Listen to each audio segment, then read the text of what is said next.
Okay, hello everybody. Hello.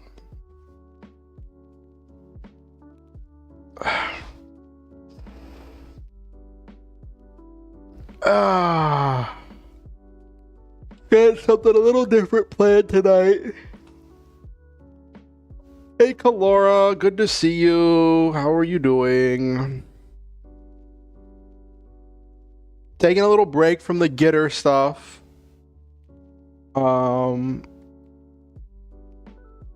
And just doing going back to a little bit of more old school brainstorming story stuff. Hey LeMay, good to see you, good to see you, good to see you. The clouds are yellow. Did the angels pee in the clouds? Clara, did the angels pee in the clouds?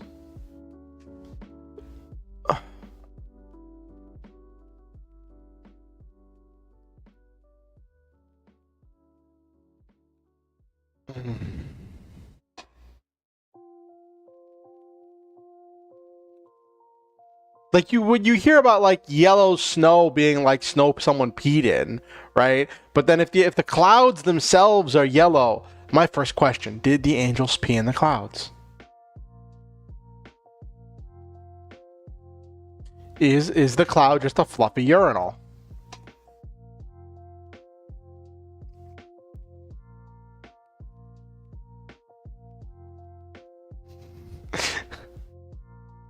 You're right. It probably is just a storm, but I just think that's funny. Just imagine some angel being like, "Oh, I'm on patrol. I can't. There's not a bathroom. Oh, okay. Gotta just part the robe slightly."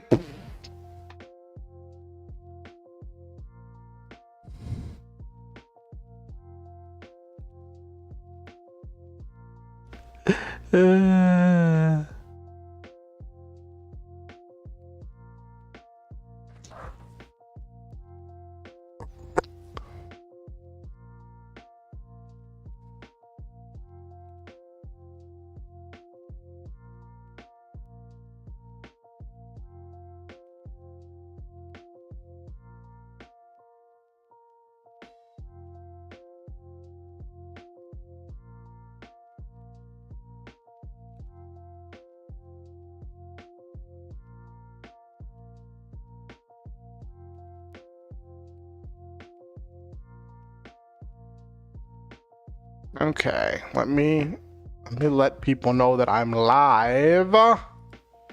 To let people know that I'm leaving.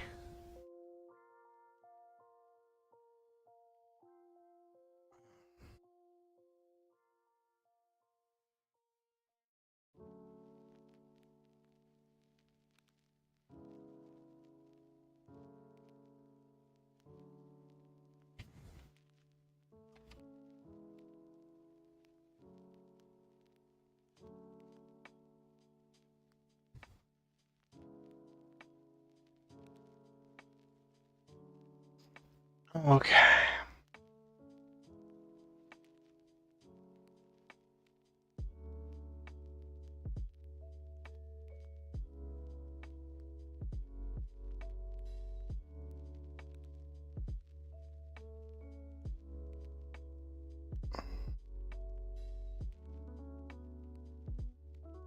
Okay, what am I doing?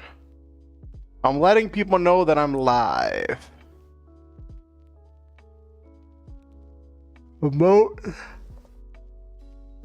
Promotion channels are so good.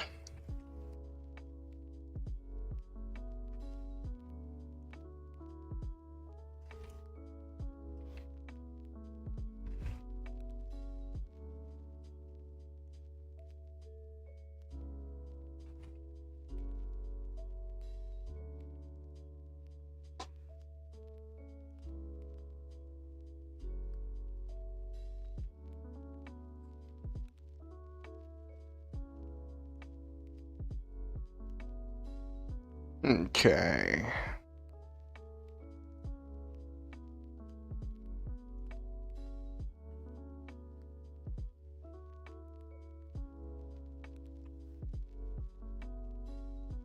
Mm.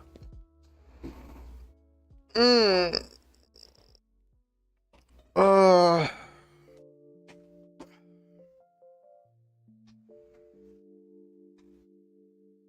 I went to bed super late today. I barely woke up in time to make food and have and be ready for stream. If you can call this being ready for stream. I went to sleep like 9:30, 10 o'clock this morning. Just because I got busy with stuff. And like, Friday mornings are always hectic for me. Because I stay up late watching Critical Role. And then like, it's just hard to wind down after Critical Role, you know?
Hey, Noel, man. It's going all right. I woke up super late because I went to bed super late. I have Thursday nights, I watch Critical Role, right?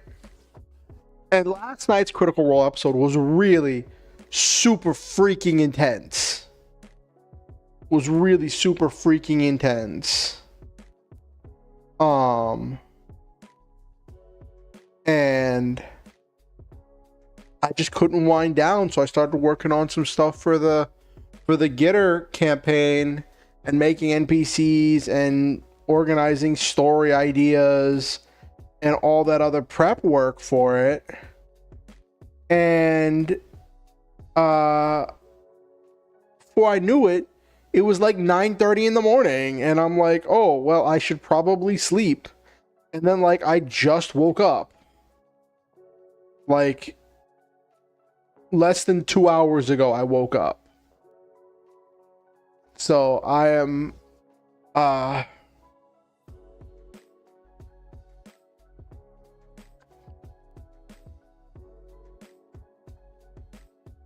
got like maybe about 8 hours of sleep, which did not feel like enough.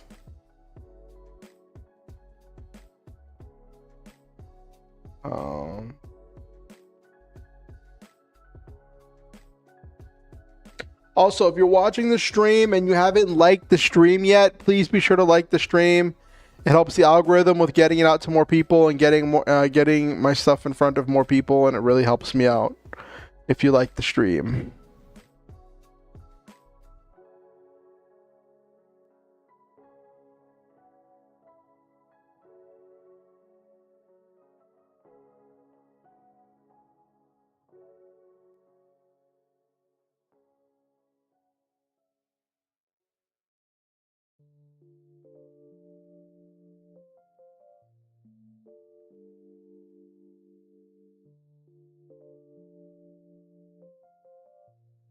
Okay.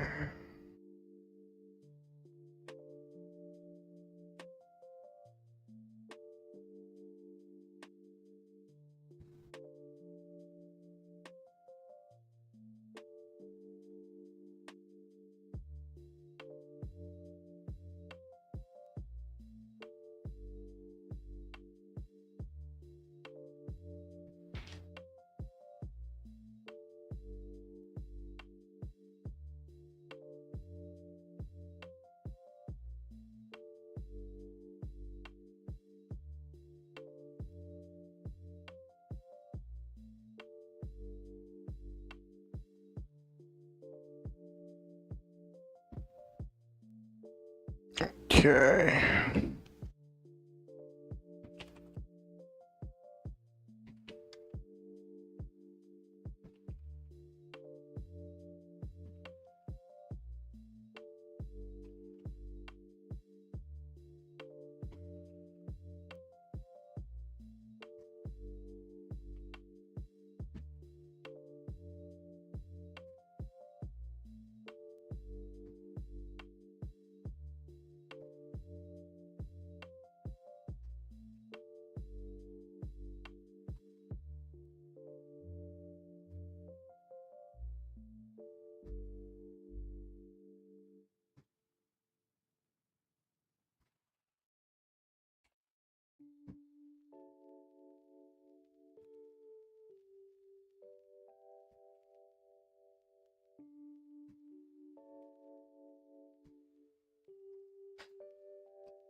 Okay.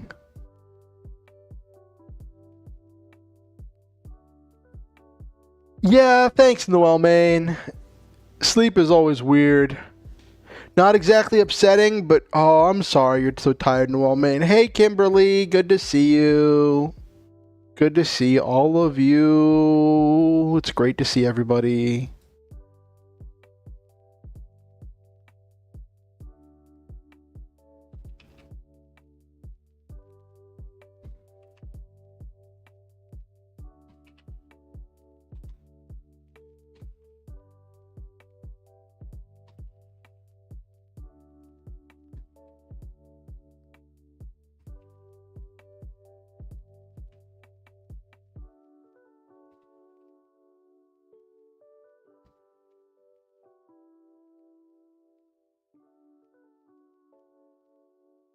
And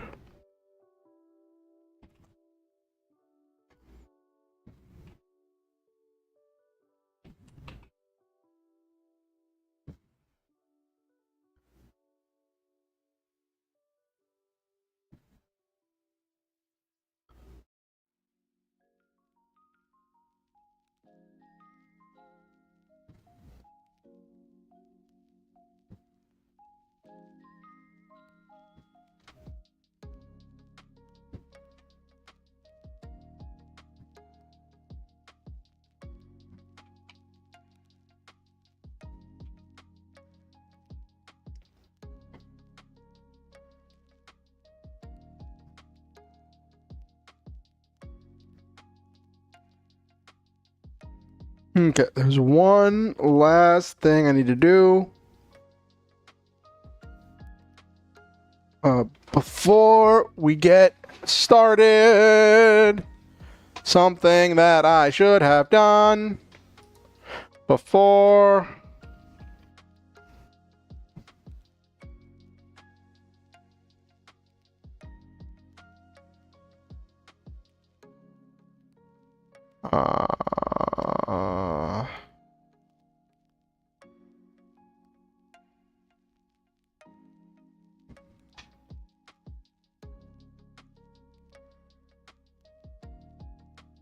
Okay, there we go. Cool.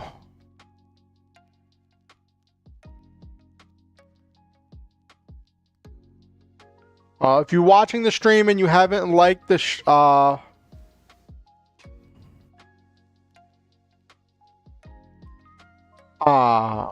if you're watching the stream and on YouTube and you haven't liked the stream yet, please do. It definitely helps out.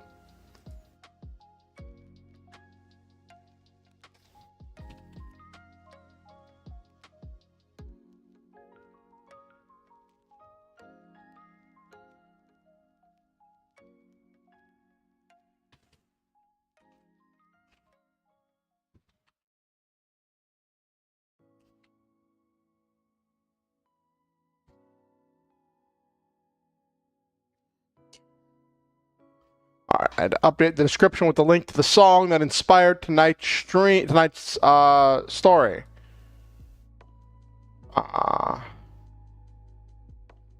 Hey, it's no problem, Noel, man. I always want to encourage people to create new things and to do new things. And if there's anything I can do to help you work on stuff, then like I'm always glad to help out and be a springboard wherever I can, Noel, man. Your throat was bothering you, but you're okay now, Kimberly. That's great. Well, okay. It's not great that your throat was bothering you, but it's good that you're doing better. That is good. That is very good. All right, let's get.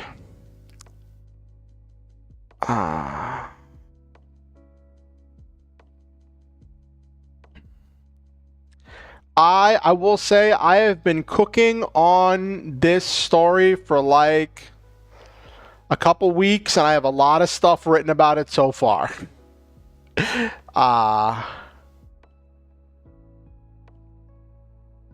And let's get to. Hello, everybody. Hello, hello, hello.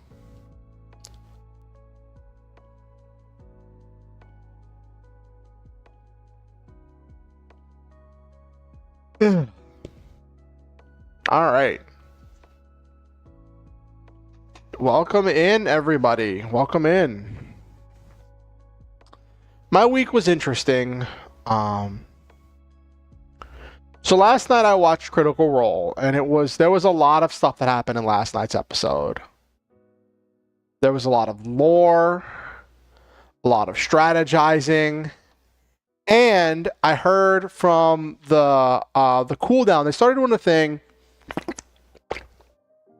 on Critical Role. They started doing a thing called the cooldown, where they have a separate video of them behind the scenes chatting right after the session ends about future plans, about what they were thinking, expanding on what happened in the session.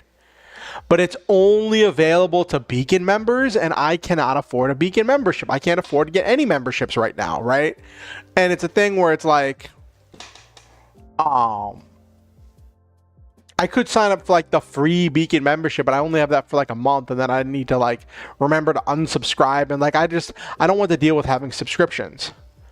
But people have shared a clip from the cooldown that includes Matt Mercer saying there is a world in which this goes a certain way, depending on how stuff goes next session, where we have special episodes where the players get to step back into their Vox Machina characters and into the Mighty Nine characters to go, because they're planning some kind of like big Avengers Endgame style thing where like everybody's here, but it's a thing where instead of everybody fighting as one, it's each of the three campaigns are going to be having to hit a separate target at the same time as the other two are hitting the other two targets,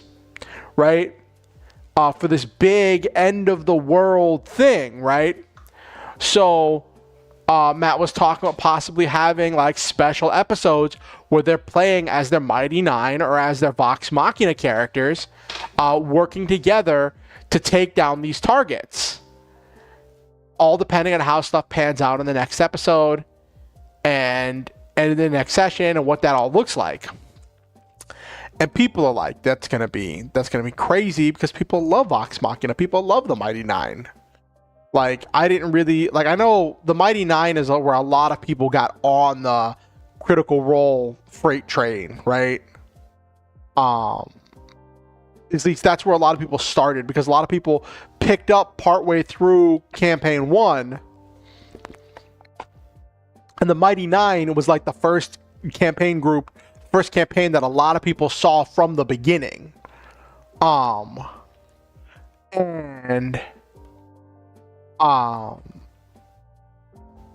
that's going to be huge. Like if they do that, that's going to be huge. Like that's going to be massive. And like we got the Grog cameo, we've got all of the stuff that's happened, and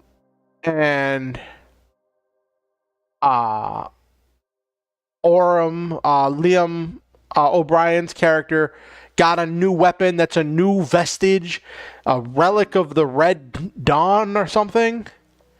That will be passed on to future generations, right? A magic sword that'll be passed on to future. I was anxious that I made something wrong. No worries, though. Still Critical Role endgame. Yeah, it's interesting that they're setting up for this. Like, it started with everybody making characters that, well, like a number of the players made characters with direct links to past campaigns, to elements from past campaigns. And Matt Mercer has woven these together to create this epic situation. And some people are wondering, like, is this going to be the end of Exandria, right? Because this is a big end of the, like, where do you top this, right? Every campaign is just like building on more and more stuff, right? I remember when I first started getting into campaign 3, and I was talking to Silva, and I was like, oh my gosh, they're facing this big end of the world thing. And Silva's like, well, you know, as they should be. I mean, like, what level are they now? And I'm like, 8. And Silva's like, oh. I'm like, yeah, they're facing the oldest and most powerful wizard that's ever lived, and they're level 8. They're level, like, 14 now. But, like, for that first battle, it was brutal, and they got rocked. They got absolutely rocked. Like, and now we're getting into some like philosophical debates about the nature of the gods and the nature of power. And like what that means. And then they had this whole sequence in the episode. Like everything else has been going so intense, so crazy, building up, increasing tension, all of this stuff about meeting with the gods, finding out more about their enemy, all of that stuff, right? And then in the middle of it all, they're like tired, exhausted, they're in their room fighting off sleep, and then before bed they have their new paladin Breas, who they keep reminding you has known this party less than 24 hours. He has known this party for less than 24 hours, and he has already like almost died with them multiple times. And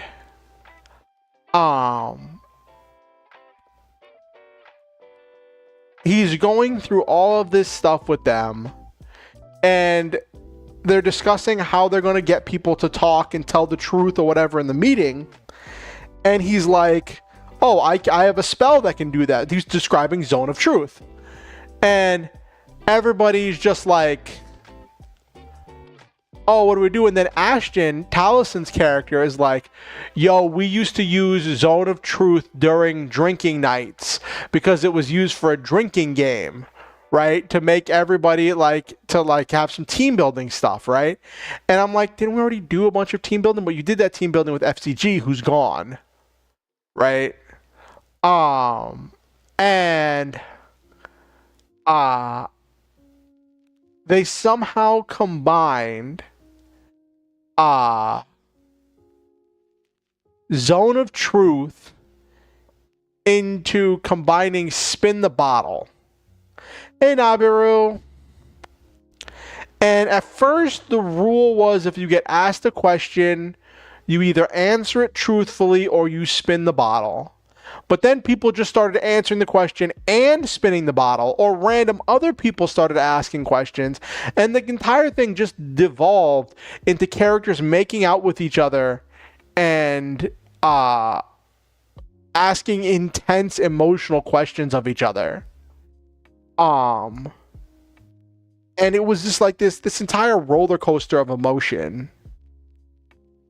And like they started doing this thing where when they kissed for the spin the bottle thing, they would, both parties who were kissing would roll a performance check. That's a charisma performance check. And then depending on how those numbers matched up, Matt would narrate some of like they would narrate some of like how good they were at kissing.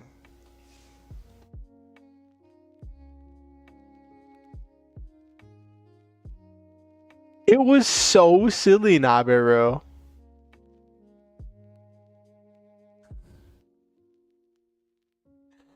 And for them to have gone from like talking to the gods and negotiating world-ending circumstances to now moving to spin the bottle, truth or dare, was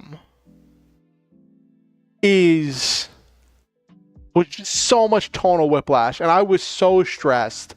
After the first half of the session, I grabbed I had a party-sized bag of tortilla chips and like a jar of salsa that was like between 3/4 and like 7/8 full, right? So I was like, let's just have some chips and salsa. And I tell you right now, there was so much stress and so much stuff happening in the second half of that episode. I ate through that entire jar of salsa, chat. I ate through that entire jar of salsa.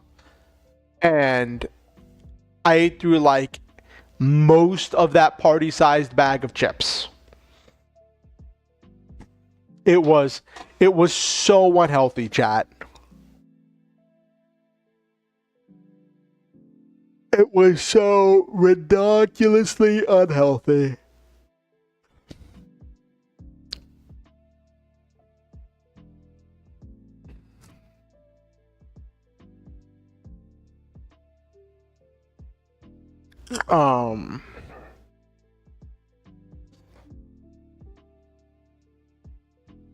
So that happened. And I was so wired up after the end. And while that was all going on, I was working in the background because with my intrusive sleep, I need to be doing something while I'm watching Critical Role. Whether it be chatting in a chat room, work on another project, I have to be doing something. I have to be doing something or else I just fall asleep. I pass out. I lose focus and my ADHD kicks in and I just go blah, blah, blah, blah, blah, blah, blah. I just go blue. Oh my gosh, these captions are so funny.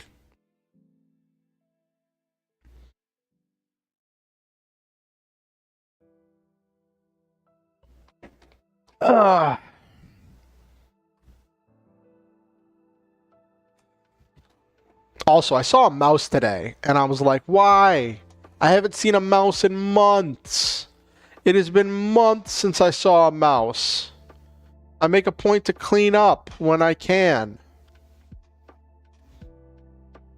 Why am I seeing a mouse?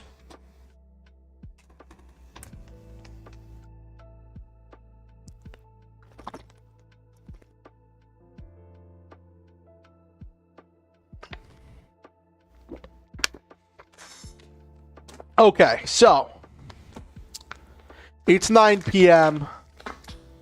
Let's get this party started. I have some stuff to share with all of you. Oh,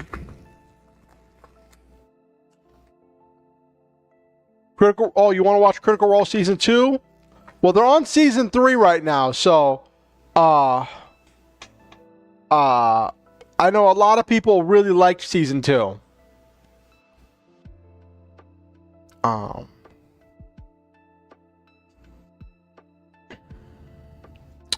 So because there's so much end of the world stuff, and people are wondering, how is Matt going to top this in the next campaign, right?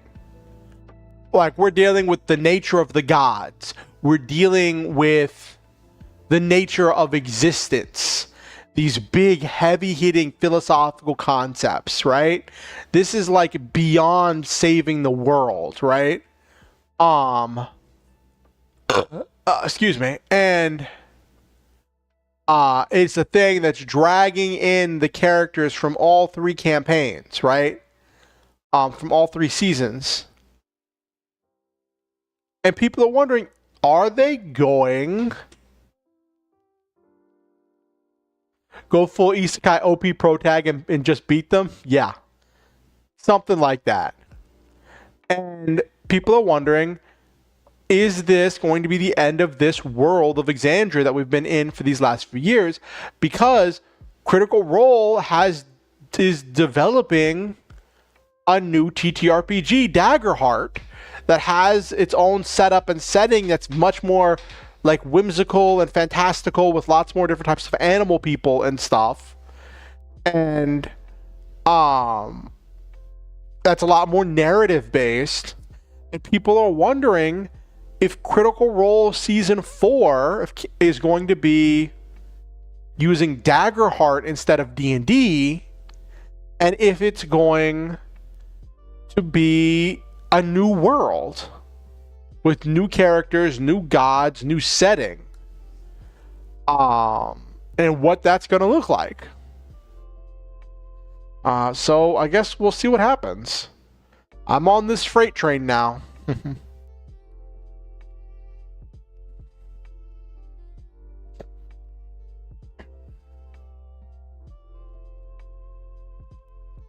Oh my gosh.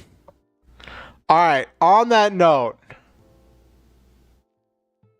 let's get to the story time. All right. Okay. First, let me get... Okay, don't need the cockpit background. All right. So, this story was inspired by... I've written a lot of stuff, as you can see. I've written a few things about this story, right? And it was inspired by a song. The song is called Starship Velociraptor. And if you watch the music video, it's this amazingly animated music video. The song is by Jonathan Young. I put a link to it in the description. You might have to reload the page because I forgot to put it in until after I started the stream. And the video, the amazingly animated music video, is like this person at an office job who's like is burnt up with office and finally decides to give up their office job to go live on a spaceship, right?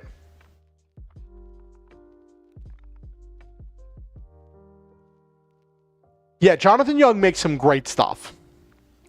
This is one of his original songs, was what inspired by this. Yeah. And if you actually listen to the lyrics of Starship Velociraptor, you realize it is an ad. It is an ad for a spaceship. It is an ad saying, like, you know, we can buy on credit, you can do this, you can do that.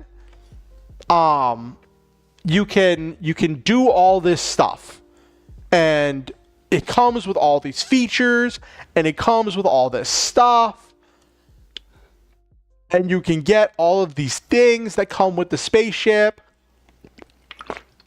Money back guarantee, 2,000 light years 2000, 2,000 light year warranty and all of that stuff, right?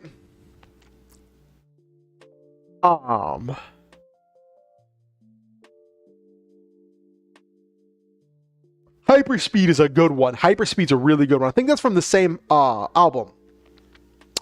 And I went down to the comments because that's what you do on YouTube, right? You listen to something cool and you go down and check the comments. And one of the people in the comments had this thought about like realizing this was a commercial. And they're like, it would be interesting to see a story about someone who was like done with their everyday life, burnt out, exhausted, overwhelmed, all of that stuff with their everyday life. They heard this commercial. They decided to give up everything and get a spaceship. But then they have to start taking odd jobs to get the money to cover the payments for that spaceship. And then before they know it, they're tied up in all of these jobs and all of these things that they don't like, that they're not having fun with, and they're realizing that it's like not everything they wanted it to be, but they're tied to it because they have to make these payments for their starship. And somebody else replied to that comment, and they're like, yeah, but that might sound horrible, but at least they have a spaceship. But at least they have a spaceship. And I'm like, what if I took these two ideas? What if I took these two ideas and I cobbled them together with my own kind of flair? And I realized I've done power armor. Well, I am doing power armor stories, right? I've done mech stories. I haven't really done spaceship stories. So I was like, let's look at the possibility of a spaceship story. So I listened to the song on repeat, chat. I listened to it on repeat and I got the idea for this story. I've named some of the characters, but the main character I still have MC because I haven't come up with a good name for him. This is very similar to a lot of the stories I've done, but different than other ones, right? So, main character works for a company that trains AI. He's working for the bad guys, right? His job is looking at images and listening to audio recordings that AI didn't understand and translating it into text so that the AI will know what that is the next time they get that request. He's in his late 30s, early 40s.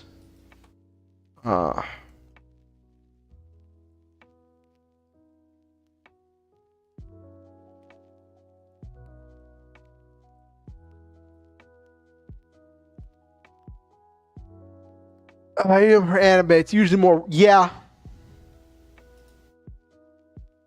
He's in his late 30s, early 40s. He's married with 2 kids. Now, this takes place in a spacefaring age for humanity. Humanity is spreading out among the stars. Main character has never left Earth. He's working in this office job, and he's been trying to save up for a vacation to take his family to see Pluto.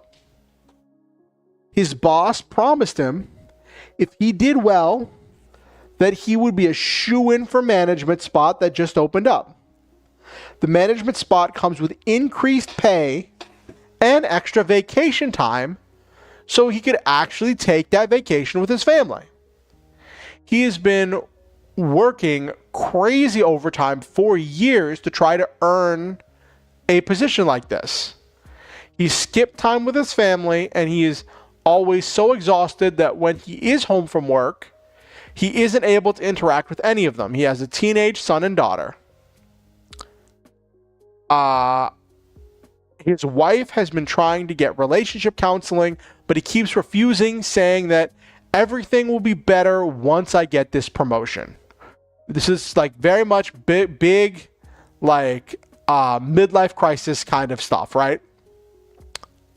At the end of the quarter, main character is the highest producing agent in the entire company by a large margin. Has resolved more AI inquiries than the entire rest of the company combined. He's confident that his hard work is about to get rewarded. The new manager is going to be announced at the quarter-ending celebration party, which is happening off the clock, even though everyone is required to attend. It's one of those things that you get where, like, there's a party that's technically off the clock and not during work hours, but everyone's required to attend it because it's technically a meeting, but it's not a meeting you're getting paid for.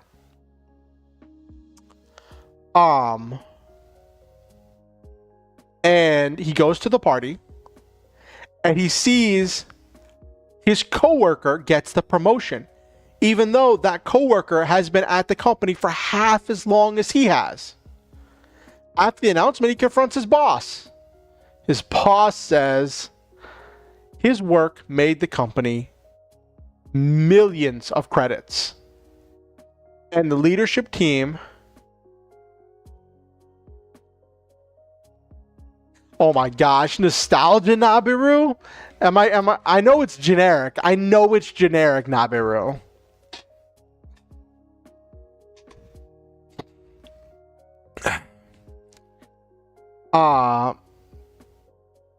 And he made the company millions of credits. And the leadership team, no, I haven't seen that one. And the leadership team decided that he was too valuable in his current position and they couldn't promote him.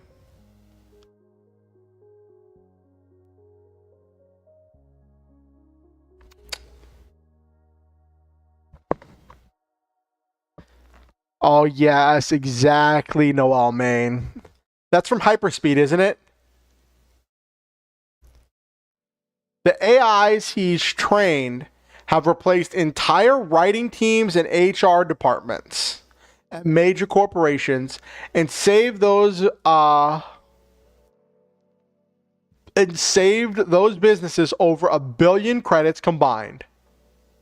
His boss says specifically, if we had 5 more of you, we could revolutionize intergalactic business, but as is, you're our most valuable asset. So he asks the obvious question. Can I get increased pay? Since I'm so valuable? Can I get extra vacation time?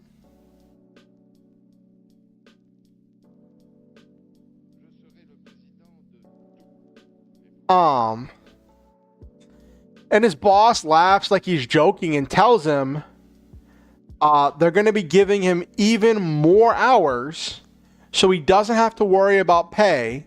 He's going to be making plenty of good money, and vacation time is something they could talk about next quarter. They just got a big account and that they are passing his way.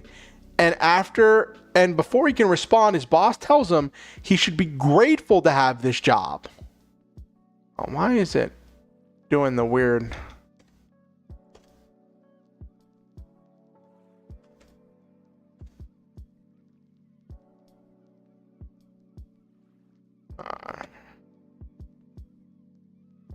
There we go. Okay. Because he's uniquely talented at training AI and probably couldn't hack it at a regular job. His boss tells him he should be grateful for this job. Some people would kill for your life. You sit in a cubicle all day working on a computer and go home to a nice house and a wonderful family. You make enough money to keep yourself out of debt and you don't have to risk your health or anything. You get full medical insurance, dental, and vision. You have a retirement plan and stock options. This job is perfect for you and is probably the best you will ever get. He's shell-shocked. He just stares blankly as his boss walks away laughing to rejoin the party. So he's just got passed up for this promotion that he's been working. Now he's been working for this promotion for the last quarter. But before that, he was working for years to try to get an opportunity for promotion. So he has been on nose to the grindstone at this job for years.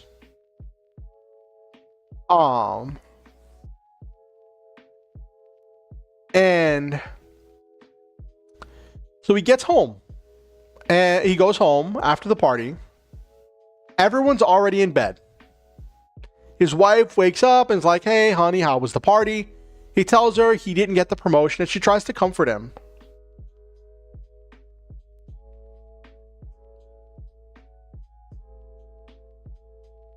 Yes. Exactly, Nabiru. She tries to comfort him, and he's like, he's just too overwhelmed. And he's like, listen, just leave me alone. And, you know, she's just trying to comfort him, and he's not taking it. And then she says,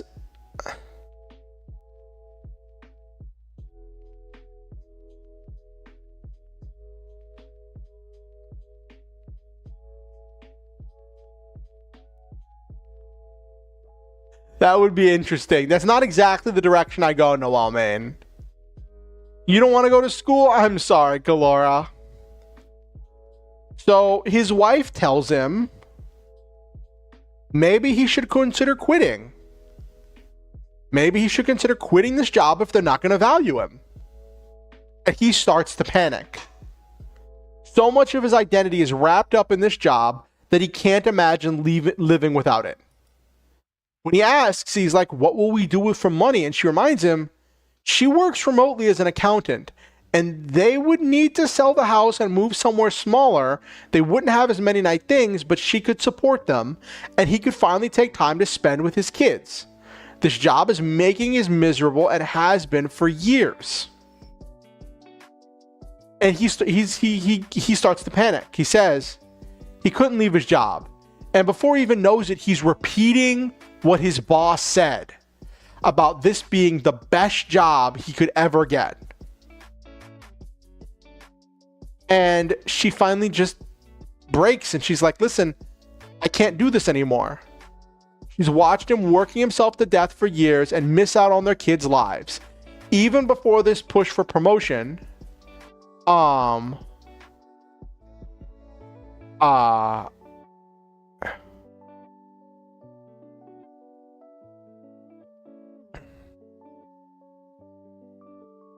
he could if he had a spine for it, Nabiru. So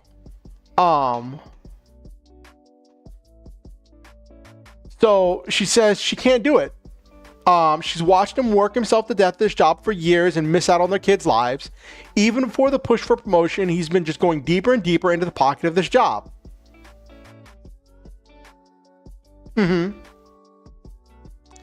And what's interesting here is she's talking about how he hasn't been in the kids' lives. She's not talking about how he hasn't been in her life. Like, she misses her husband, but she's prioritizing the kids, right? And she just says she's worried that he's modeling a toxic attitude towards work for their kids. He gets defensive. He accuses her of being too lax on the kids. He says that her accounting is too inconsistent to live on, and she has no retirement options. She's a glorified independent contractor. Without his job, they'd have no health insurance. Then she starts to get defensive.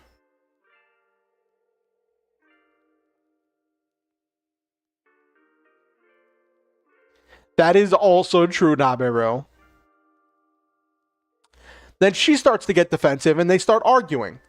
He starts blaming her and the kids for all the suffering he goes through at work, saying that if it weren't for them and trying to save up for this vacation, he wouldn't be putting in all of those hours. She tells him they never wanted the vacation. They wanted him. And he's mad. And he says something he shouldn't. You ever get that point where you're like, you're so mad and you're in the middle of an argument and you just want to hurt the other person, and you say something you don't mean just because you want to be angry, right? Well, he does that. He says, maybe I didn't want, because she's like, we just wanted you. And he's like, well, maybe I didn't want all of you. And as soon as he says that, it's like a switch gets flipped. He goes dead silent. And he instantly realizes he went too far. He starts apologizing. And he starts being like, listen, I'm sorry, I went too far. That I was speaking out of anger. I didn't mean what I said. And She isn't listening to a word of it. She gets up, starts getting dressed. He tries to talk to her, but she won't listen. She grabs her things and wakes up the kids. She tells him that if he said that, then somewhere deep down, he must think that. And she won't put up with this anymore. She tells the kids to grab their things and that they're all going to go stay with their aunt, her sister. And the wife tells him, we're leaving. And she's going to be sending divorce papers for him once the business is open.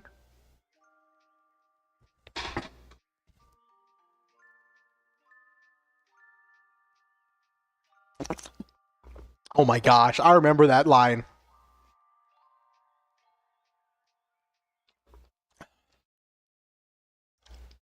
And so she leaves.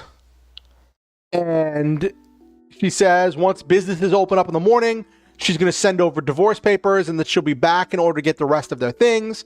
The kids are so out of it, they don't even question it. So he's left full of regret and sadness. He orders a beer delivery like Uber Eats stuff, right? And just tries to drink his sorrows away, watching TV but not really seeing anything on screen. He's completely tuned out and just replaying everything in his head. He can't understand why he would say that. He loves his family. That's why he works so hard. Why would he say that? And then all of a sudden, this loud infomercial drags him out of his ruminations. And he sees a program by ISV, Intergalactic Shipping Velociraptor. Now, I realize in the song, Velociraptor is the name of the starship, but for this, I made Velociraptor the name of the company. And they're advertising their latest model. Now, I don't know a whole lot of stuff about financing and buying vehicles and all of that stuff, right? I don't know a whole lot about that, right? But I have seen a lot of like content and stuff around truckers. And one of the things that happens is you buy the truck through your company. Like you sign a contract to work for your company, and then you're getting like portions of the stuff taken out, and you're making these payments until you have the truck paid off, and then you own the truck, and you can pick up deliveries after you own the truck from any company. But until then, you have to do deliveries from your company, right? Until you've paid it off. So I thought, what if I combined that idea, right? And I said, the one selling the starship is the shipping company. And that combines that idea of taking those jobs you don't like with, he's not just signing up for the ship, he's signing up to buy the ship and to do a job for the next like 10 years of his life. And he starts hearing the ad for the Intergalactic Shipping Velociraptor. It's a special ship with a powerful antimatter reactor, 100 laser blasters for self-defense. They're listing all the things the ship comes with. They say they're starting a new program for first-time ship buyers with a low down payment. They will let people buy on credit under the condition that the ship owner signs a 10-year contract to work for them, shipping their goods. They promise even after the payments that you will have to make up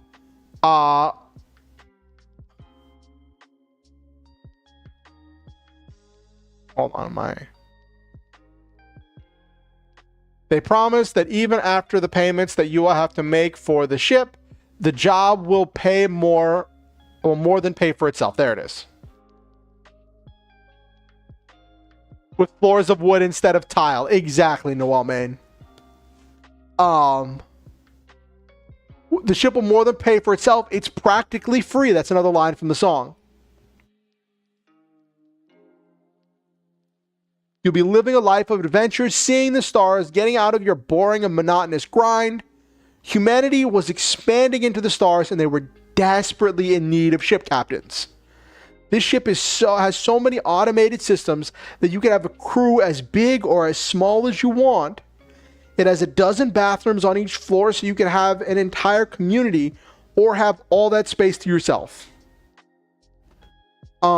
He's seen information commercials like this for years, and they were everywhere. Every shipping company was offering exorbitant offers to anyone willing to agree to become a ship captain.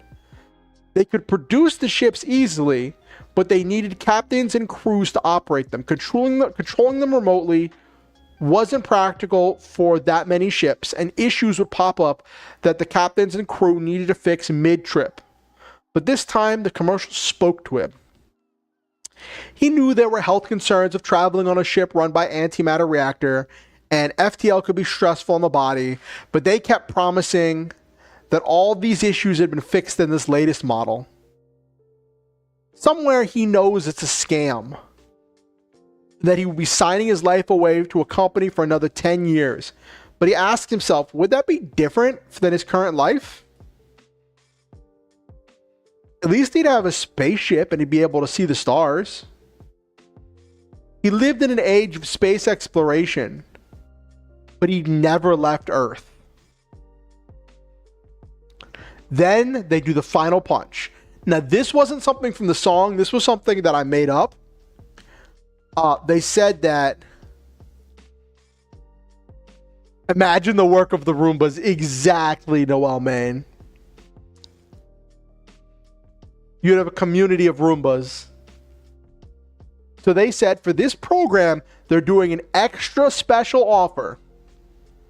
The next 100 people who called in were getting accelerated paperwork privileges and a 50% discount on the cost of the ship, spread out across all their payments, and could be leaving spaceports in as little as 48 hours, along with a 2,000 light year money back guarantee and a warranty for parts and repairs.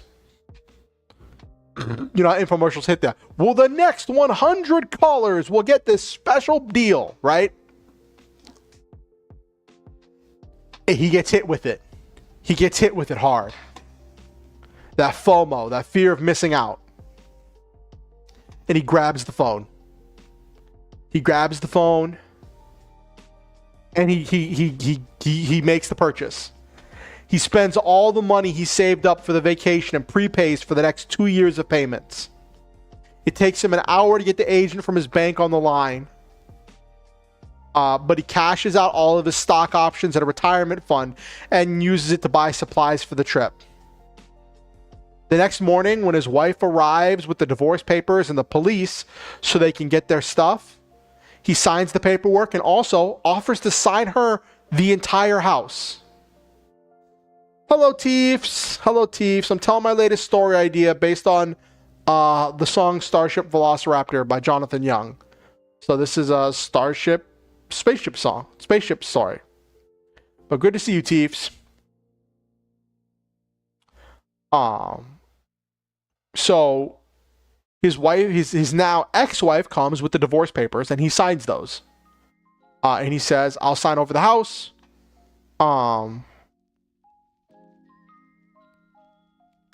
Yeah, it's a cool one.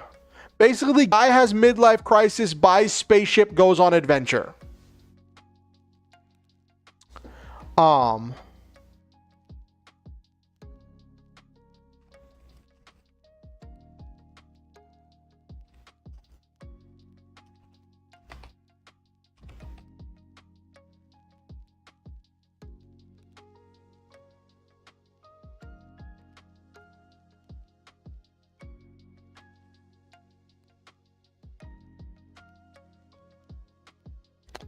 So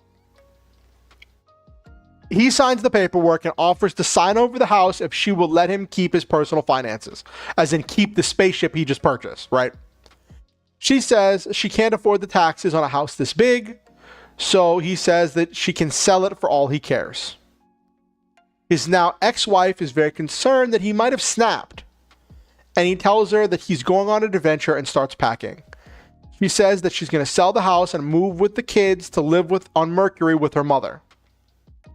He agrees, and they spend the day signing the paperwork, getting it notarized, so that now she solely owns the house. You've got your laptop? Nice, Teeves. I'm so happy for you.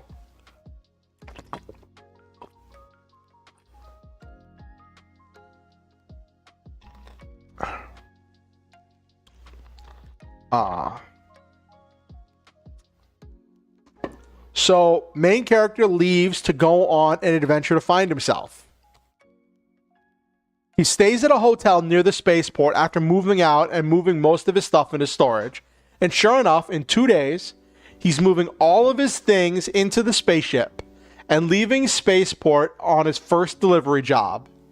His ship is massive with 15 floors, an antimatter reactor, the fastest engines in the galaxy, reinforced armor, 100 independently firing mega laser cannons, and an advanced FTL communication navigation suite.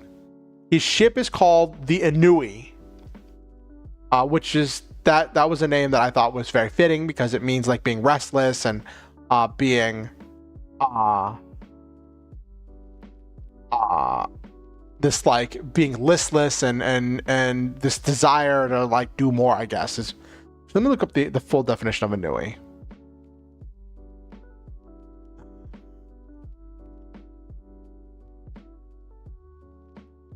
Feeling of listlessness and dissatisfaction arising from the lack of occupation or excitement, which I thought was like a good name for yeah, that is a nice thing for Teefs. So I thought that was a good name for the ship, right? Main character gets convinced to buy all the insurance policies and gets a deluxe super double plus model with all the bells and whistles, hardwood floors, fully stocked kitchen, a fridge full of meat, registration as an armed ship with a license to defend himself and his interests. He gets an advanced AI for controlling the ship, but it needs some fine-tuning, which he's more than capable of because that was his thing, training AI. And then he goes off on his adventure.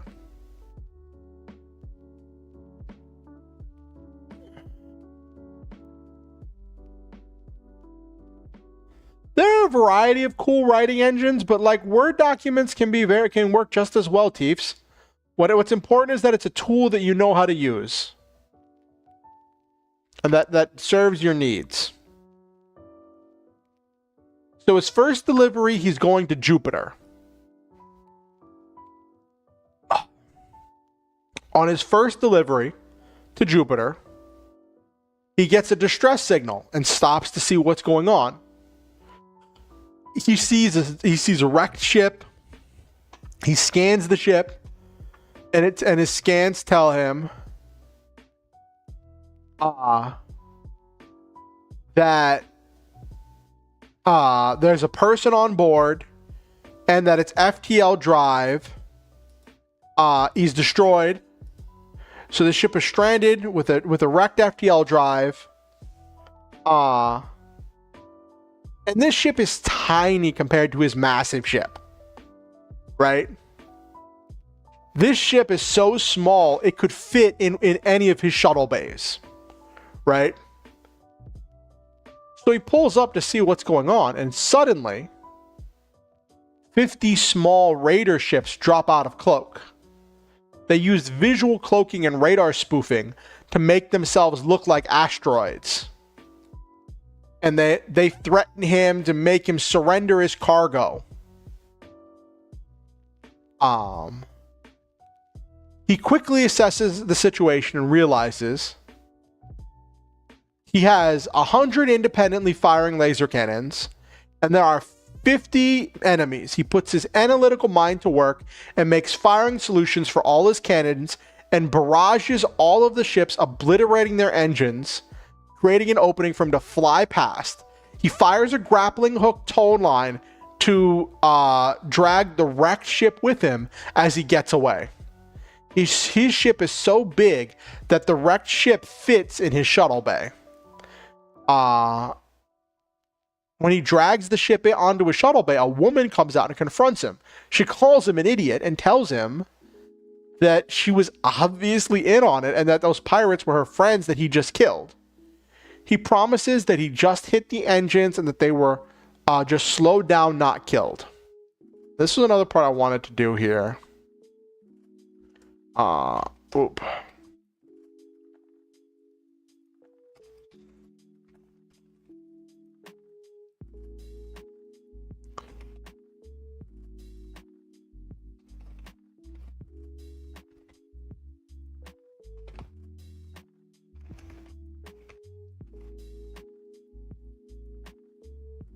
He tells her that if she kills him, the ship's autopilot would lock and she would be delivered to the authorities.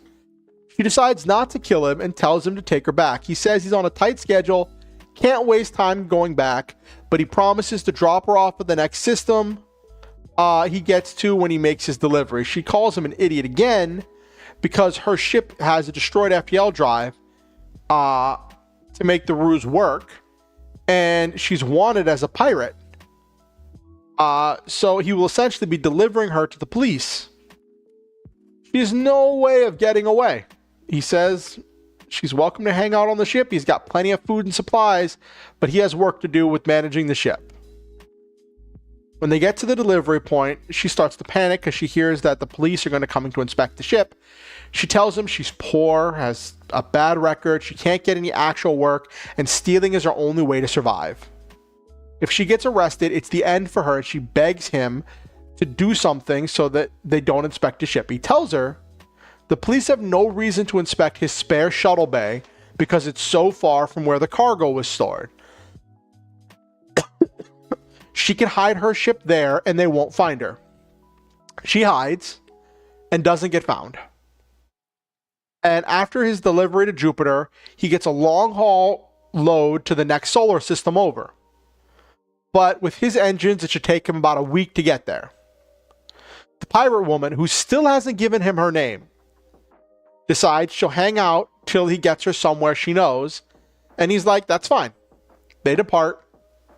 And on the way, another pirate band starts chasing them. The pirates launch 25 high-speed fighter craft that are peppering his ship with fire, trying to make him slow down. She tells him to surrender, that he doesn't stand a chance against those kinds of numbers, that this big ship is just a big target. He, however, says he could also instead just shoot them. He quickly assembles a predictive algorithm to allow the laser turrets to track the fighter craft, and he presses a button and shoots all 25 of them at once. She's horrified that he just killed all of those people, and he tells her he just aimed for their engine blocks and that according to his scanners, all the pilots are alive if a little shaken. He then pulls away and continues his travel. I've been stuck on one document for about an hour. I just wasn't happy with the opening sequence. That's mostly the reason why I struggle writing a full story, can't get past the first part. Sometimes you have to put something on paper to move on to the next part and come back and fix it later, Chiefs. It is hard. It is hard to do that.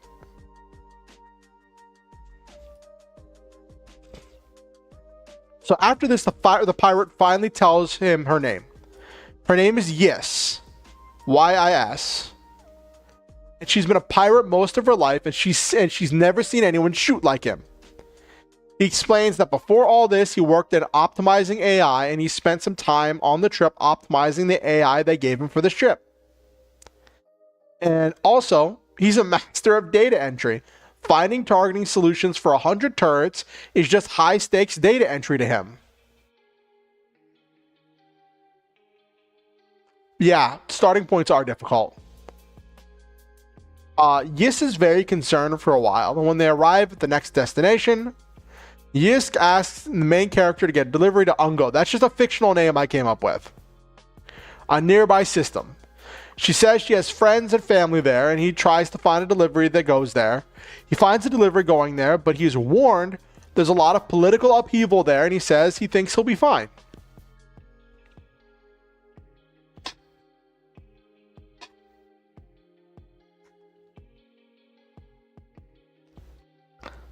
Hey, whatever works, Teefs, whatever works.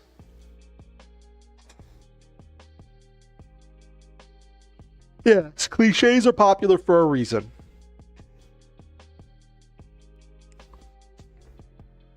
So, he gets a delivery going to Ungo to drop off to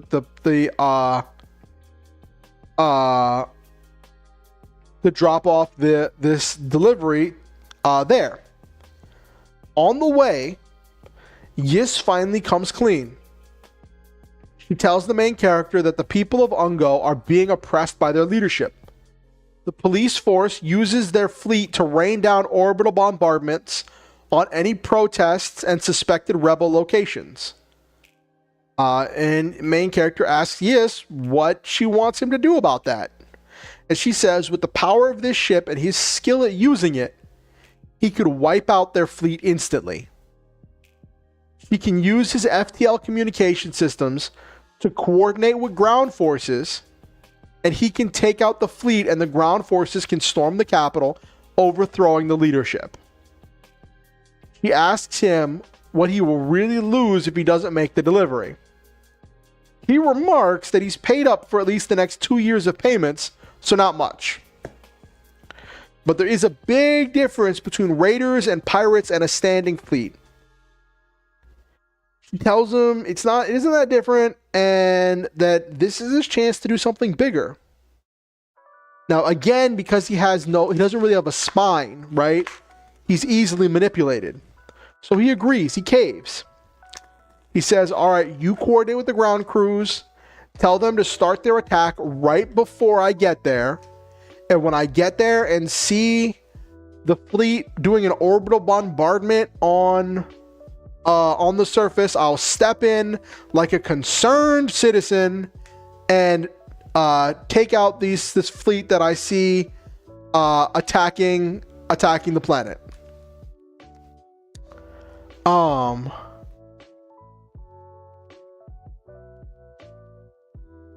And everything seems like it's going to plan, except there's one little hiccup, right? As they're getting closer, they realize that she underestimated how long it was gonna she overestimated how long it was going to take him to get there. She underestimated how fast he was going. So he's actually going to arrive a period of time before the attack starts, which doesn't work for his whole alibi of being a concerned citizen. So he has to manually throttle down and slow down on approach in order to make sure that he arrives right after the attack starts. And he does. He does arrive right after the attack starts. He gets there and he sees the fleets bombarding, doing an orbital bombardment on the surface, and he steps in and he's able to make very quick work of their fleet. And with his orbital support, the ground forces are able to storm the capital, take out the leadership, and lead a full coup, freeing themselves from the tyrannical leader that once oppressed them. Right? And unfortunately, his delivery that he was making was to the last regime. And this new regime does not have the funds to pay him for this delivery, nor do they have the funds to really pay him for his support. But he's like, okay, well, I guess we're just going to roll with it, right?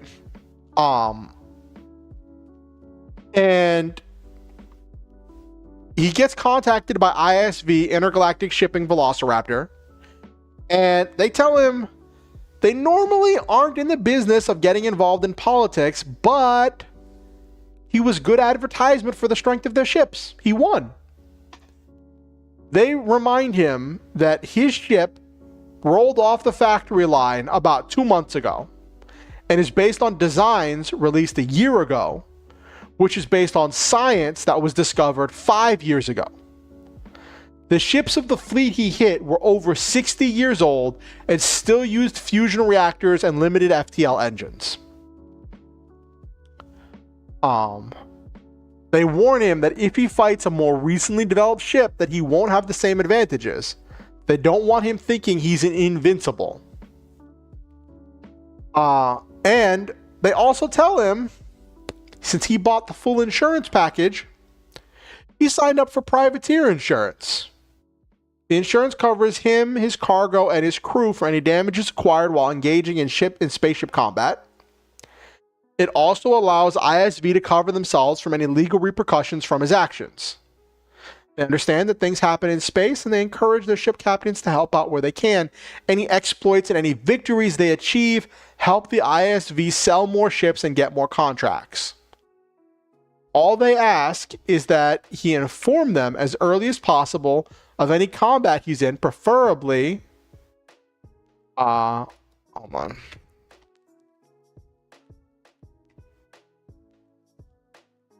"48 hours before any attack he plans to make, so they can make sure there's no conflict of interest on their part." Main character's like, yeah, that's great. I'm just not really... This is a one-time thing. I'm probably not doing this again. They tell him, listen. They looked at his transport logs, and they saw that he intentionally slowed down to change his arrival time. They warn him that's a dead giveaway that it was intentional, and tell him that if he's going to do this, he needs to be smart. After his conversation with ISV, he meets with Yis and asks her what she wants to do and if she wants to get off before he leaves so she can be with her family. She tells him that with the ship this powerful, he can really help a lot of people. He can be a real force of good in the galaxy. He's like, I don't want all of that. Helping the rebels was a spur of the moment decision. And he's like, you know what? I'm going to go get a drink at the bar in the space dock to cool off after having this discussion with her, right? And this space cop gets in his face and tries to bully him. He's like, you think... Oh, you're looking for a good story? I hope you found something, Kimberly. So this space cop gets in his face and is like, you think your big fancy ship, you're some kind of a hero? For what it costs to build that ship, we could build an entire fleet of fusion-powered ships that do just as well, if a bit smaller and weaker. Everything special about you came out of your bank account. If you try to help another rebel group, things won't go so well for you. Main character gets pissed. He starts to grow a spine. Not enough to like fight back or like argue back, but he leaves. He walks away. When he gets back to the ship, he meets with Yis. He shows her all the available jobs and he's like, okay, where am I doing the most good? She finds a route that takes him near an oppressed mining colony, and they take off and he goes on adventures helping people across the galaxy as he keeps on trucking, and before he knows it, a year has passed.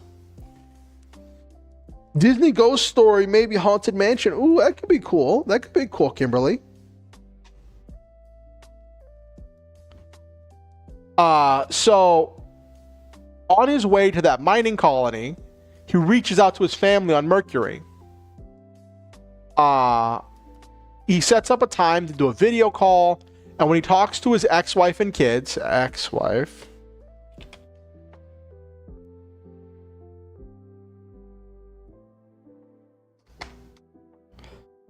they want to know what happened to him because he just like disappeared. And he tells them about his adventure and that he's going to do more of it. They don't believe him. And they think he's exaggerating to make them think he's okay when he's really struggling. He has two kids. His oldest is Bobby, a high school football prodigy and jock, and his younger daughter is Rita, a cheerleader with that is a growing political activist. His wife tells him stop pretending he's on some grand adventure and just be honest with them. He doesn't know what to say, so he asks what's going on in their life. They tell him bits and pieces about themselves, and as the call ends, he tells them how to contact him and to reach out to him anytime, and he'll set up a time for a chat. After that call, his son and ex-wife are too frustrated with him to talk to him again, but his daughter Rita decides to keep calling him. He listens to her stories about going to protests and organize events that she believes in, and she listens to his stories about his adventures, and they keep talking every week. It's the most that she's ever talked to him in her life. She doesn't really believe his stories, but she doesn't care. She just lets him talk and is glad to have her dad in her life. And about his insurance, his privateer insurance rate, finally finished character sheets for my story. It was actually quite easier than I imagined. I could share some of it if that's okay. Yeah, you feel free. Feel free to share some of what you were working on, Teefs. I need to put my glasses on. Sorry, I didn't mean to misspeak your name. My eyes made the E's look like different letters. But yeah, Teefs, feel free to share what you're working on.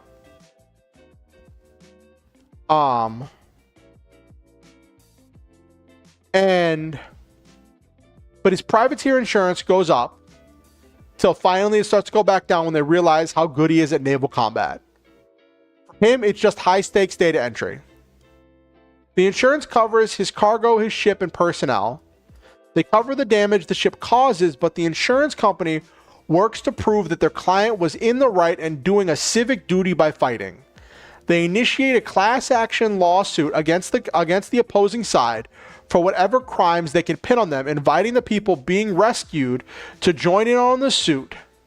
If they can win the suit, they recoup whatever they paid out for the claim and then some.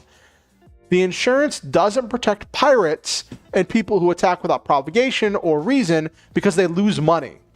And the lawsuit win back reparations for the victims of oppression and injustice. Main characters insurance does as much to help people in the edge settlements as the ship does in combat. So the main idea is all of his stuff is protected by his insurance.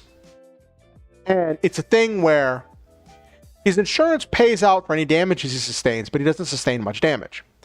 But for anything that the insurance does have to pay out, they bill whoever he was fighting because they put a lawsuit into whoever he was fighting, whatever tyrannical government he was breaking up. And they're like, we could prove you were breaking intergalactic law, so therefore you have to pay us and have to pay these reparations to the people you were hurting. So the insurance company keeps making money, but they have to keep doing work, but they don't like when they have to keep doing work. So they keep raising his rates for a while.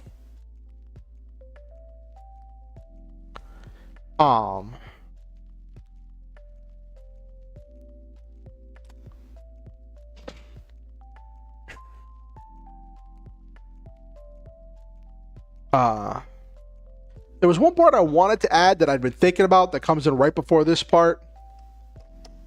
So I'll add that.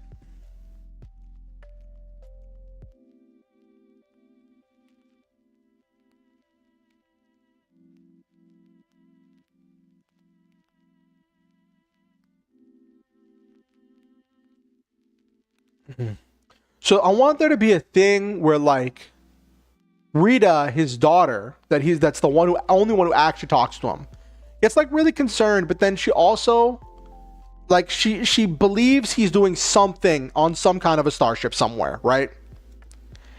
And it's a thing where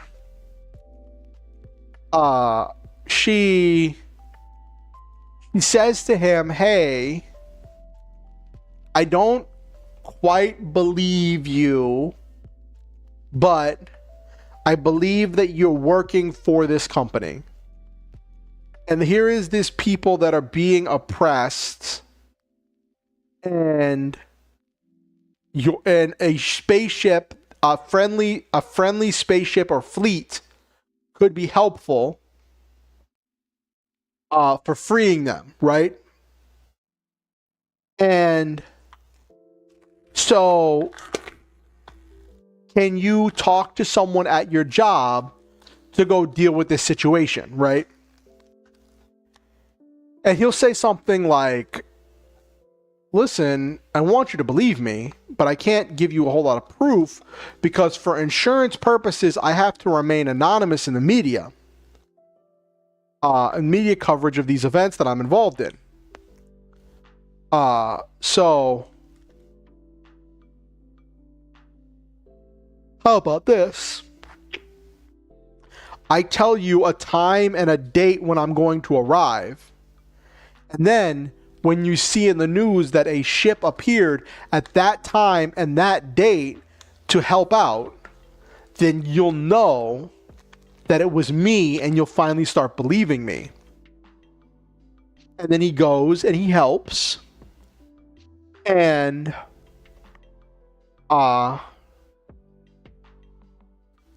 his daughter is finally like, holy cow, this might be real.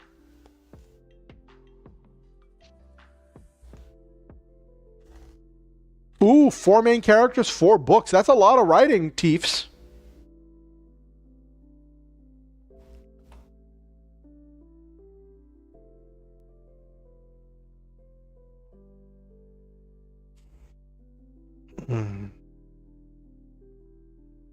That is a lot of writing.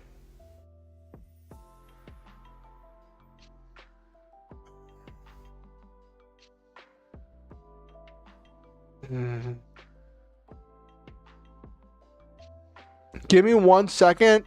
I'll be right back. I'm gonna go refill my water bottle. I'll be right back. Been doing a lot of talking so far, chat.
All right, I'm back.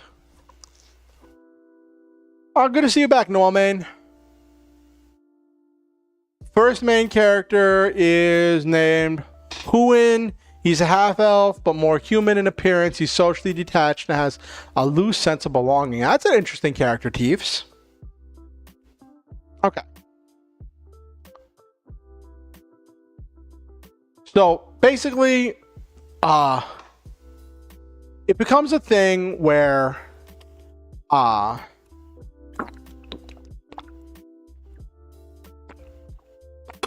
Yis becomes his navigator. Right. And she has bounced around the galaxy doing odd jobs and working on different crews throughout the galaxy. And since she's been an urchin, essentially going around, she knows where people are being oppressed and manipulated and hurt. And she knows where people are being controlled and where they need help. And so she uses her contacts and her resources and her reputation to find places that need help and to direct the main character and the Anui to go to those places and apply direct action. Second main character is Mamelian. His father was an outcast king. He has a careless attitude and lacks views and responsibilities. He's also evasive by nature and he just wants to be free. Hey, that's not bad. Are these main characters connected to each other in any way, Teefs?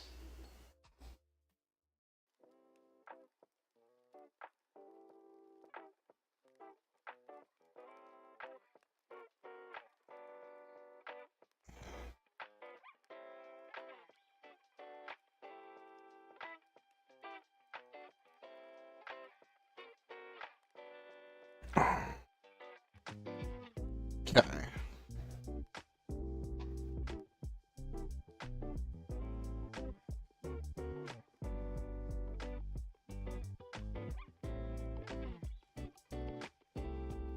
That's cool, Teefs. Is there like a connecting, like, are they related?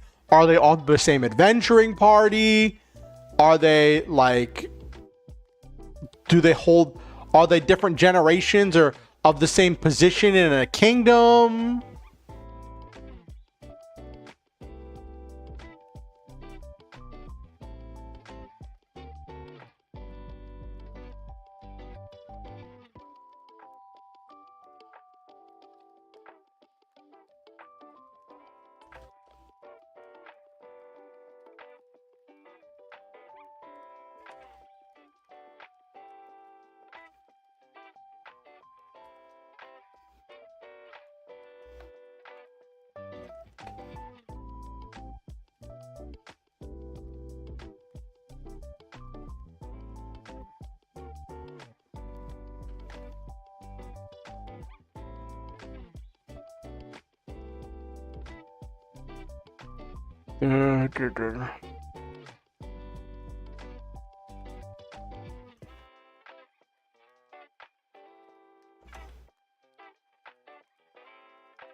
Okay. So, uh,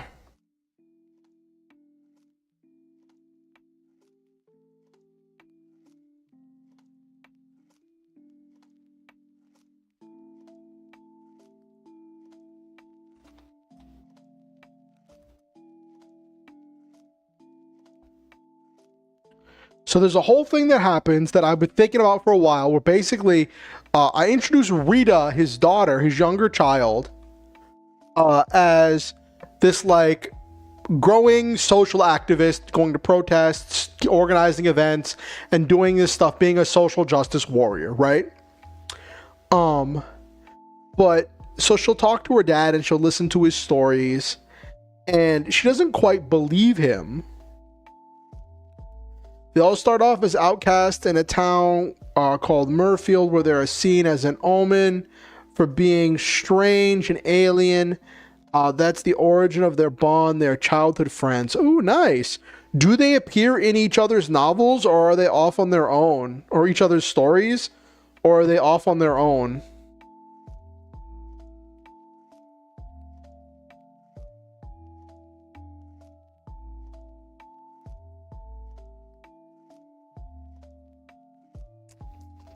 So there's a whole thing where in this story where like Rita sees that there's this group of people that everyone is ignoring that are essentially going through like a genocide, right? And she's like, I don't quite believe that you are a ship captain out saving people, but I do believe that you might be living on a spaceship and that you might actually work for ISV. So can you talk to someone at ISV and get them to look into this? And the more people that look into us, the better chance these people have of surviving. And he says, I'll do you one better. I have to remain anonymous in the news for insurance purposes, but if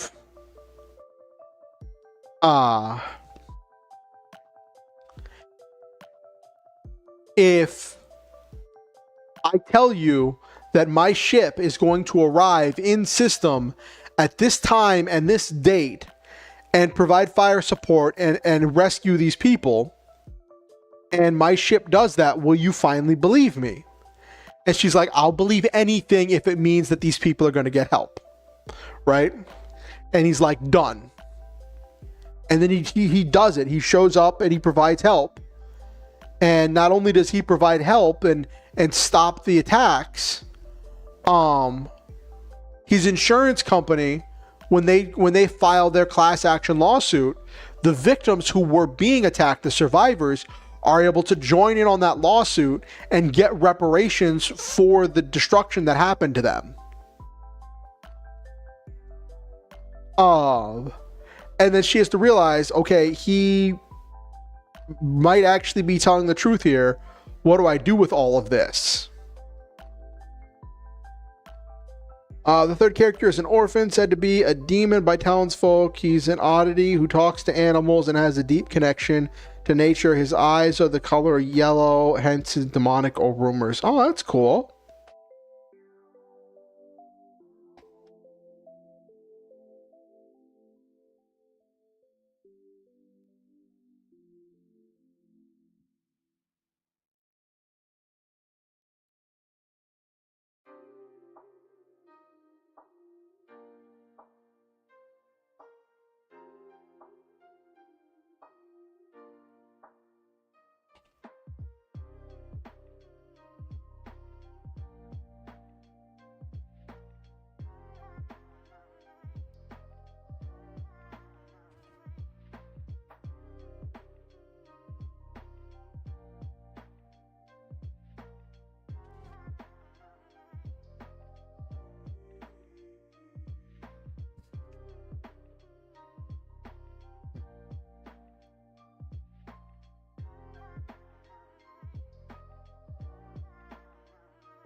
Mm.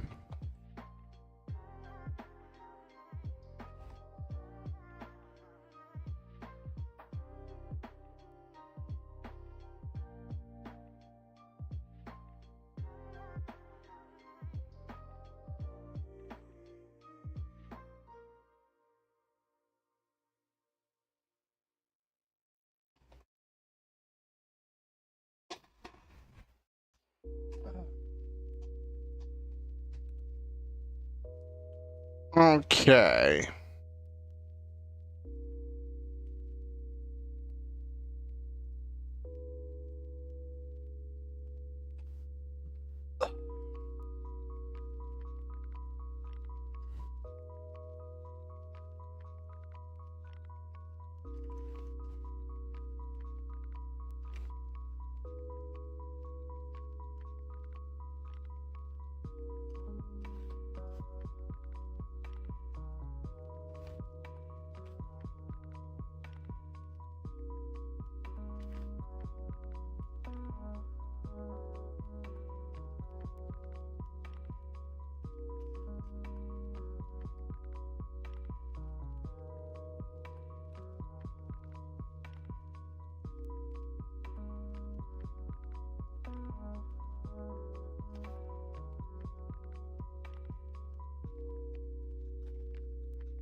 The story starts with Huin. The town gets attacked by wood elves searching for him because of a prophecy. They get split up in the raid. Ooh, nice.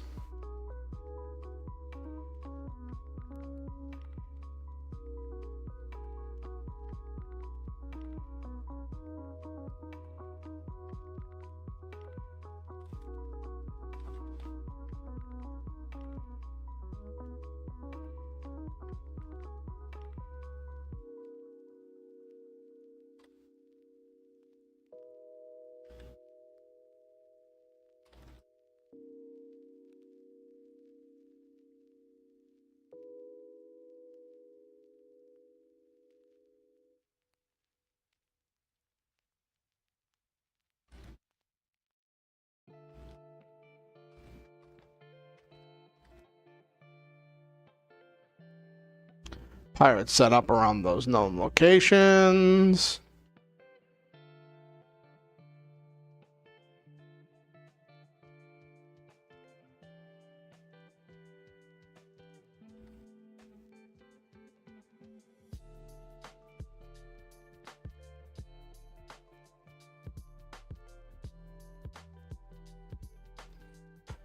Giving some...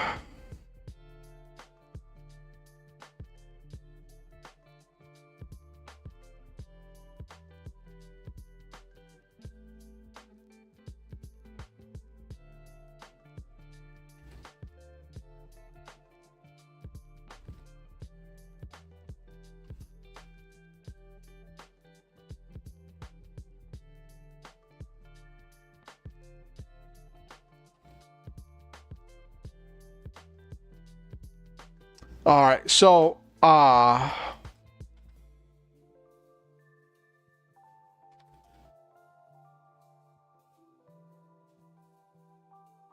this world building I'm doing here is based on something, because it's always important to talk to other people about your story to get like different input and ideas and stuff. And like when I was talking to Okusen about this story, Okusen had mentioned that they were like, they probably wouldn't have fallen for their initial pirate trap, but they wouldn't need someone like Yis to like nudge them in the direction of helping out other people and using this power to help people, right? And then when I talked to my partner about it, she was like, it seems kind of interesting and kind of odd for a pirate to be the person who actually cares about doing all of this work to help the community.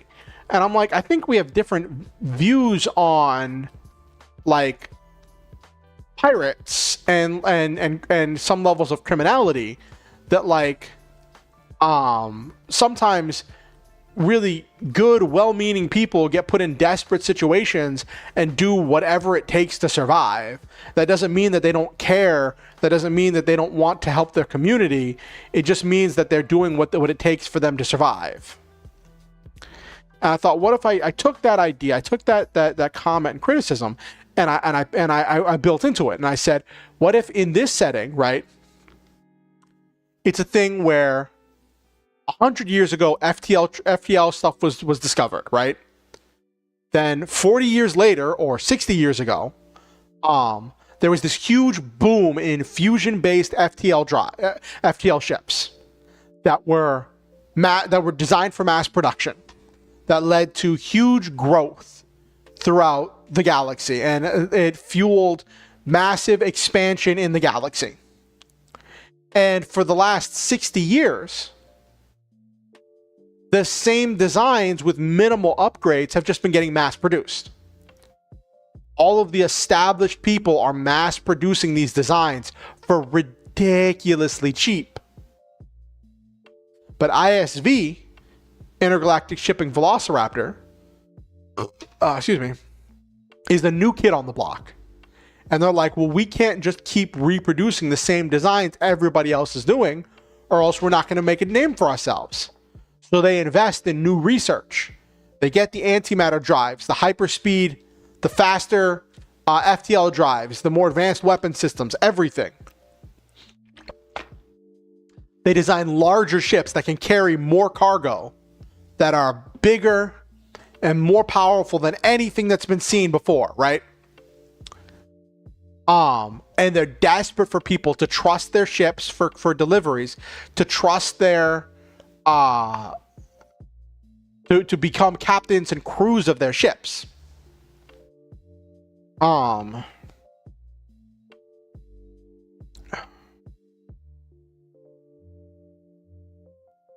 Okay. And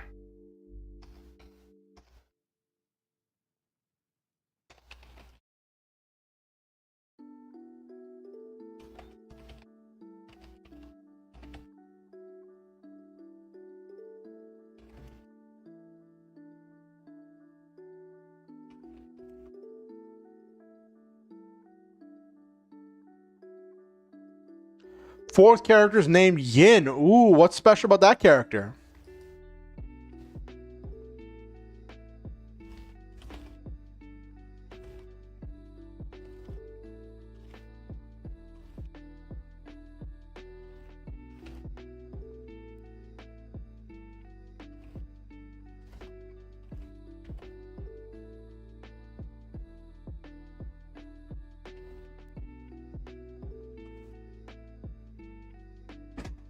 Okay.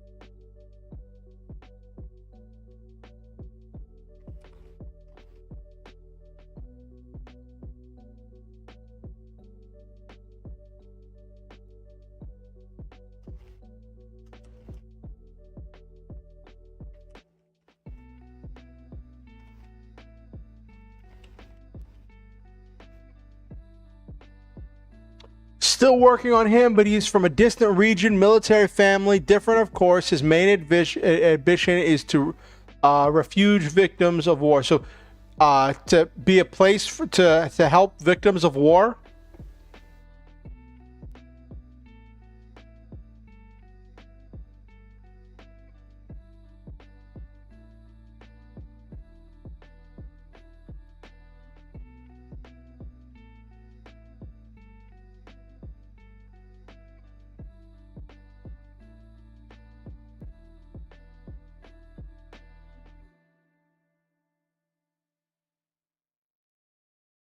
Mm-hmm.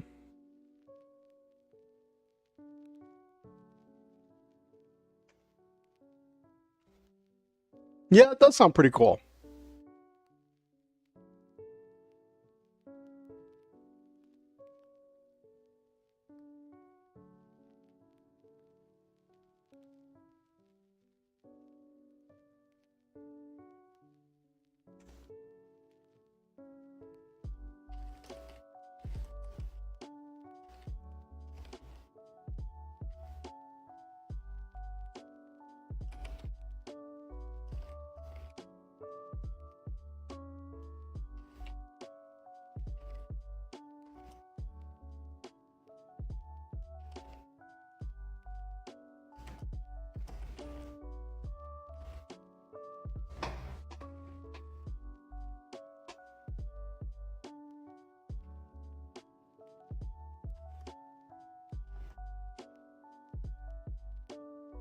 Okay.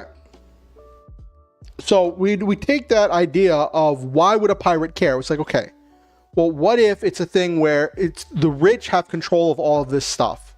Most of these shipments and deliveries are going to the rich and powerful, with tiny bits of supplies going to the poor colonists and the workers and the working class, right? And the pirates are stealing some of these supplies. But while the pirates do still keep some of the supplies for themselves, they are taking some of those supplies. They're taking a good chunk of those supplies and they're giving them to the community. So for entire communities, most of where they get their food or their shelter or their power comes from supplies that's donated by the pirates. And it becomes a thing where the pirates are kind of like the whole Robin Hood, steal from the rich to give to the poor stuff. But they're willing to do whatever it takes to achieve that. Anyway, so there's that whole thing, but the main character's role is mainly doing maintenance, since the ship mostly flying itself. Then, after about a year of doing this,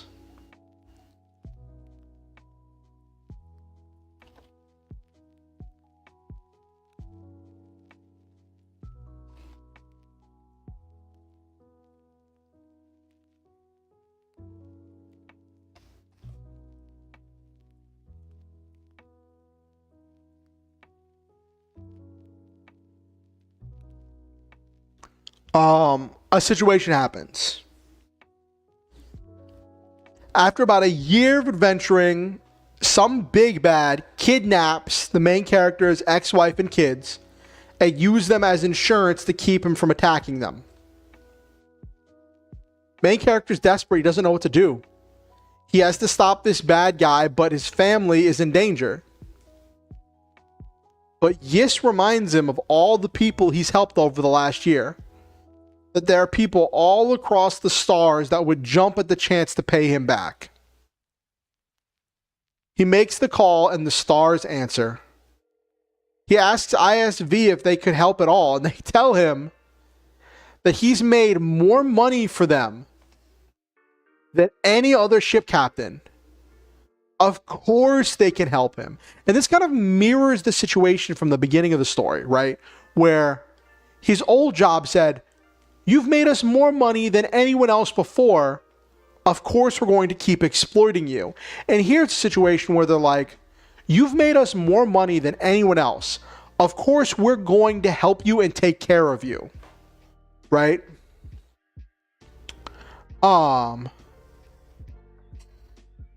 And they send some of their best ships and organize a ragtag fleet of civilian ships that will confront the bad guy. Main character shows up leading a pirate army and demands his family back. When the bad guy refuses, the attack starts, with the pirates launching boarding parties to porting crews to rescue the main character's family. While the main character keeps the rest of the ships busy. Once they're rescued and escorted to the main character's ship. Once the battles ends, they meet with him, and his oldest child, Bobby, tells the main character that she transitioned and isn't Bobby anymore. She's Lisa. He says he's glad that she's happy. And then she finally confesses why she never talked to him. She was worried about telling him about her transition, and that she was worried how he would react because he's been so intense and so distant.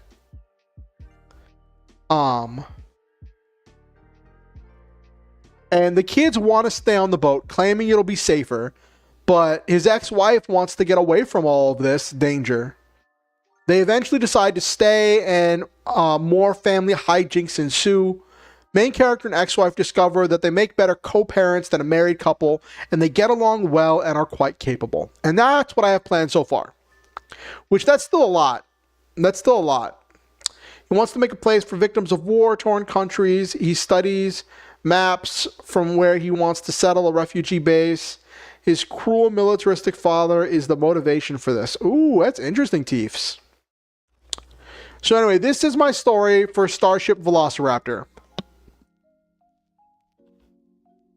Main character has a midlife crisis, buys a spaceship, and kind of gets manipulated by a pirate into actually helping people. And goes on adventures with his big super ship. What do you think, chat? What do you think?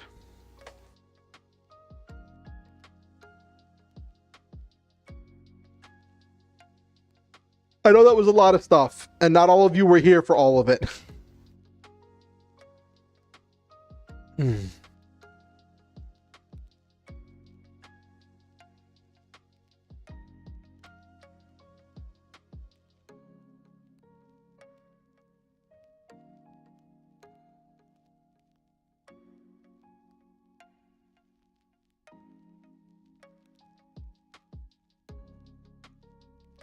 Okay.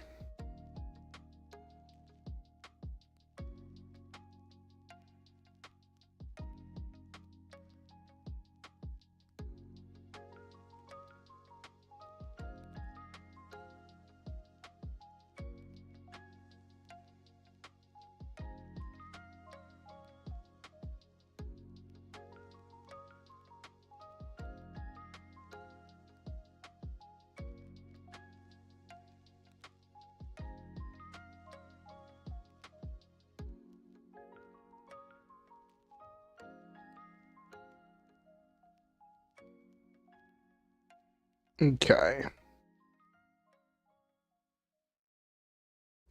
Yin is more complicated, right? Story-wise, I'm going to have to take my time with him, but the others I have rough ideas. Oh, that's nice. Have you tried doing outlines for your story, Teefs? I always recommend outlining for people who are plotters. It's funny, my partner is more of a pantser than a plotter, but she was talking to me the other day about wanting to plot out one of her ideas to see about if there was enough content there to make a full novel. And so I shared with her a video, some stuff, some of the resources from some of the stuff that I had used for coming up with some of my story, for outlining some of my story stuff. And it apparently helped her a lot.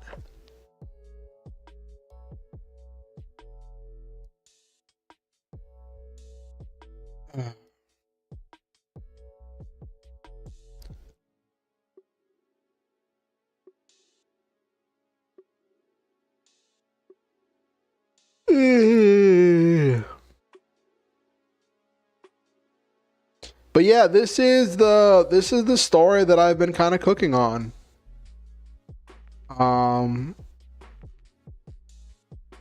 Involves spaceships, deals with a lot of political drama. The main character kind of stays kind of a wimp, except he's just really good at space combat.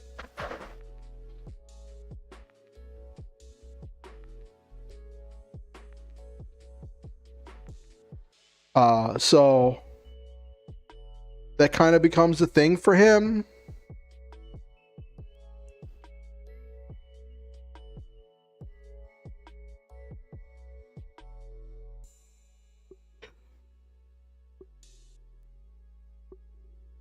Okay.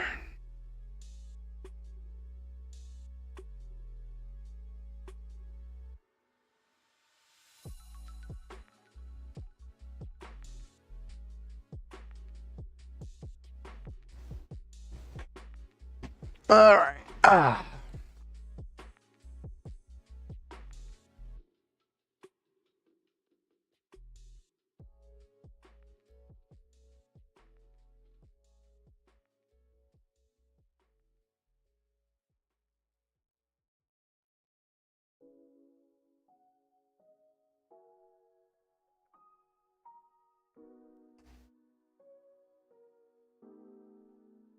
Okay.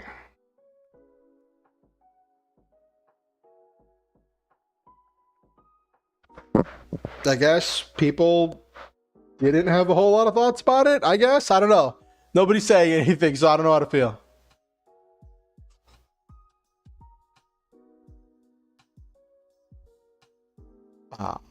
But I have thoughts about, like, you could continue the story. I would have to go into more specifics about his individual adventures and how he helps people. The main thing he applies is his 100 laser blasters. Right, he's got this reinforced armor, so it takes a lot to actually injure his ship. Thank you, Thieves. The main thing is he shows up, and but the thing is he's kind of like this kind of anonymous hero a lot of times, where he shows up and he coordinates with local resistance groups, right? And local freedom fighters, where he can provide the firepower that they don't have. And he can show up in a big event, in a big climactic battle, and provide the firepower to allow them to win the victory, to drive off, to win some big climactic like victory. And then what happens in the follow-up is when he leaves, his insurance company steps in, and his insurance company files the lawsuit, gets in touch with the intergalactic justice courts, and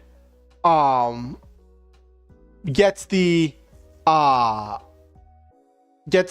touch with the intergalactic justice courts, and gets the attention on that stuff to make sure that it doesn't just come back and repeat itself, that the people actually stay free, and to force the bad guys to pay their reparations.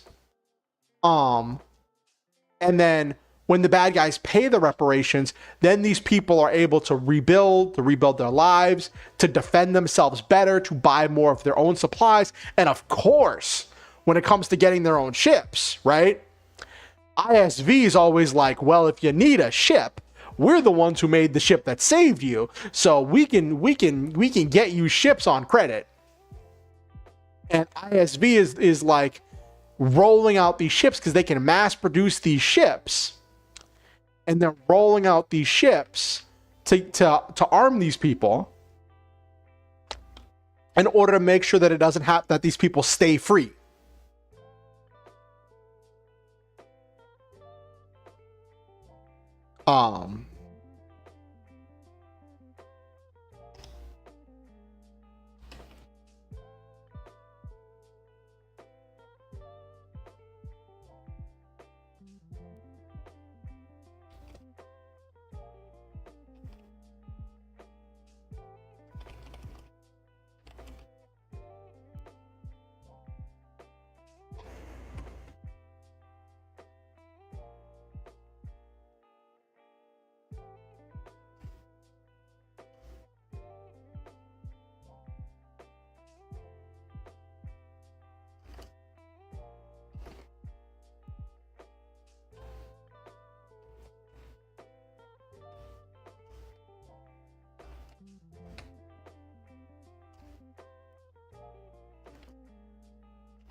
Okay.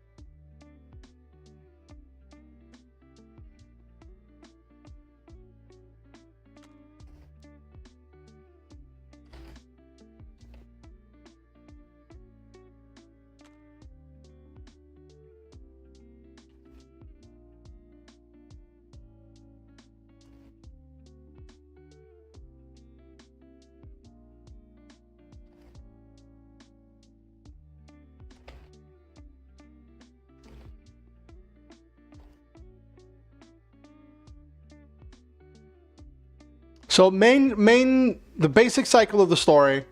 Main character coordinates with local freedom fighters and arrives in system to use his massive ship to provide support to win big climactic battle, driving off the oppressors. After he leaves, his insurance agents step in, file the class action lawsuit against the oppressors, contacting the intergalactic justice courts and getting public attention on the situation. The victims are able to get in on the lawsuit to force the oppressors to pay reparations and promise not to attack again. The money they get from the lawsuit goes to help them rebuild to defend themselves. ISV is always quick to jump in and offer ships on credit to help them defend themselves, to get involved in intergalactic trade, expanding ISV's brand as a company of heroes that stick up for the weak and oppressed. The place is able to set up democratic elections and rebuild to govern themselves with assistance from ISV and other entities. Main character arrives at next location to do delivery and start entire cycle all over again.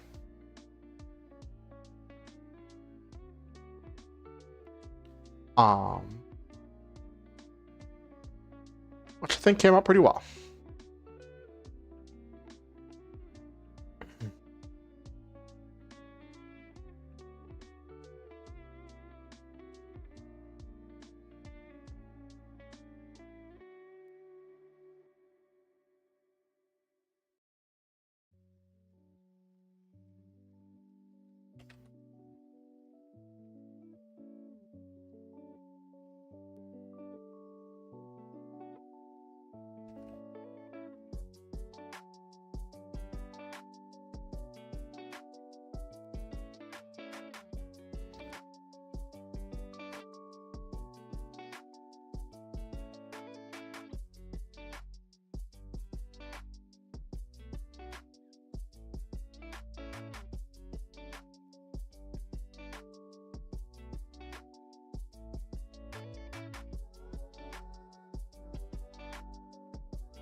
So I think that solves the one question about, yes, why would a pirate care? And that's in this setting, pirate kind of floats between pirate and freedom fighter.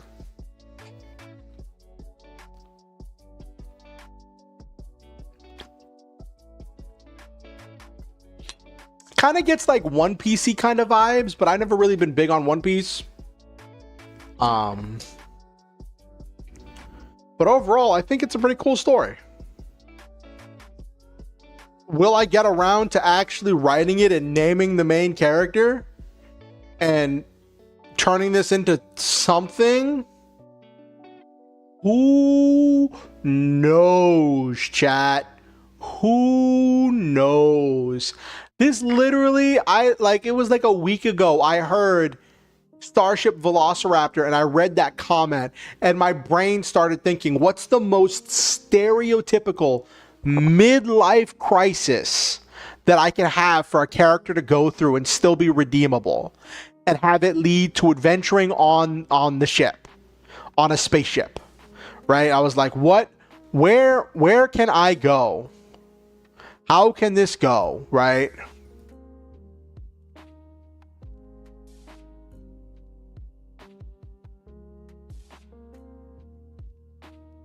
Like, what can this look like?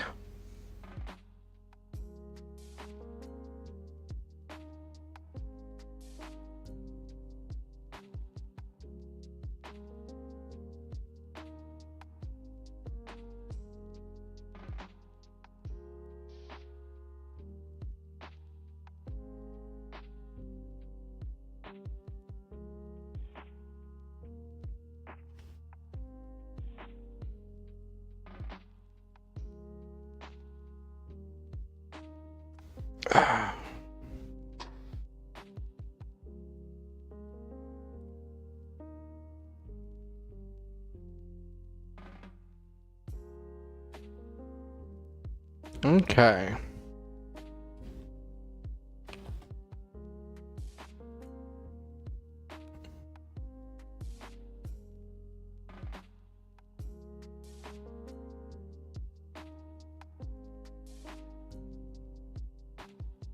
Alrighty.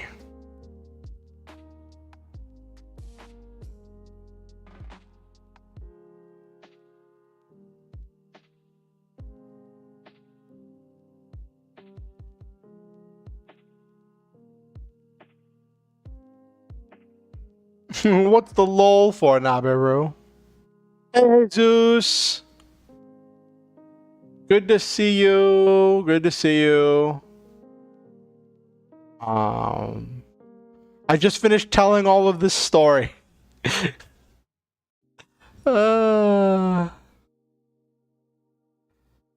do some fun stuff with this.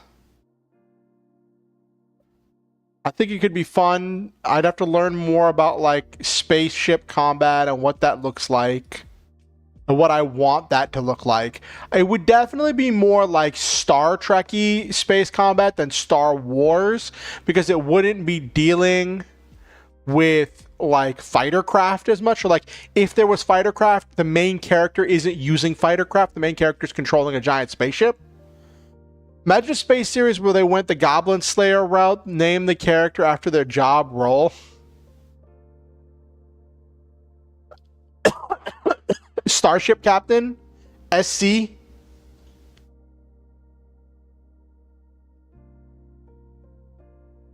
Main character is just Mecha Pilot.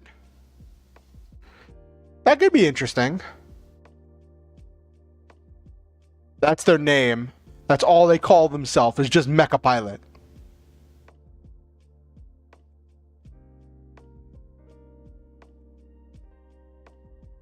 Mech Crafter. Alright, I'll be right back. I gotta use the bathroom. I'm gonna put up the intermission screen. I'm gonna use the bathroom, and then I will be right back, okay, chat? And then we'll probably start winding down or whatever, or talk about something else now that I've gotten to the end of the story. Or at least as much as I have so far. I have some other ideas that I'll tinker with. I'll probably tinker with expanding on it in a second. So I'll be right back.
Hello, I'm back. Hello. Let's see what was in chat. What did y'all get up to while I was gone? Names are optional. I like that, Jesus. So I think some of the best names recently got to be from Eminence of Shadow, official names, Imagery, Not a Law, No to Loss, Potato, Perv, Ahat, Gilded Goldie. Completely different tangent, and I'm sorry if I'm interrupting. I just want to share a few things about your latest TTR project. It's been quite a process. Sure, feel free to share what you're working on, Noel, man. I always love hearing about what people are working on. I always love hearing about what people are working on.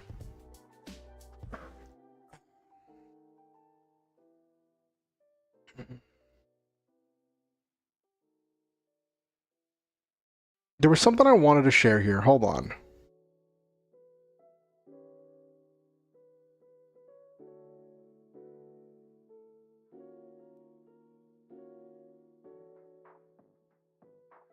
I want to do, there's a character in here that I wanted to do more with, and that was the Space Cop.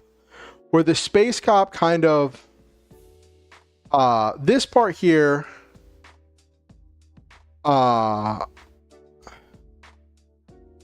this part here I wanted to do more with.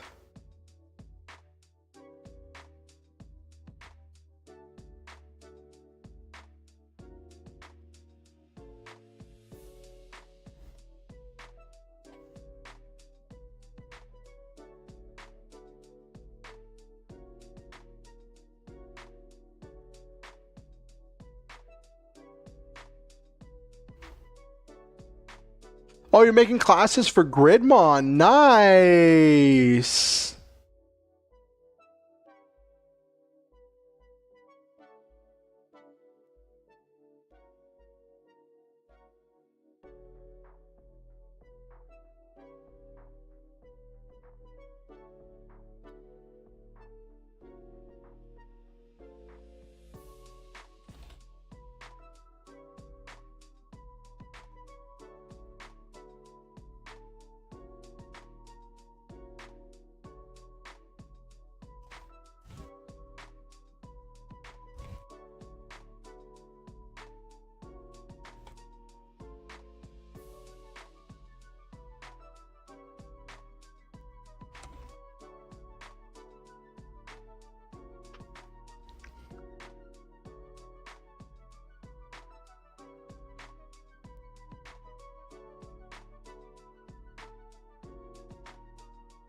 Next verse is kind of like Perfect Draw, but leaning a bit more towards the TCG side, still being a TTRPG, so, but like similar concept and different execution. Okay, that sounds fun, Noel Main.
So, like, there are more stats and ways to interact with the world in the card game. I really like the character trigger aspects I made. Ooh, tell us more about it. Like, I agree with Jesus. I want to hear more about these character triggers.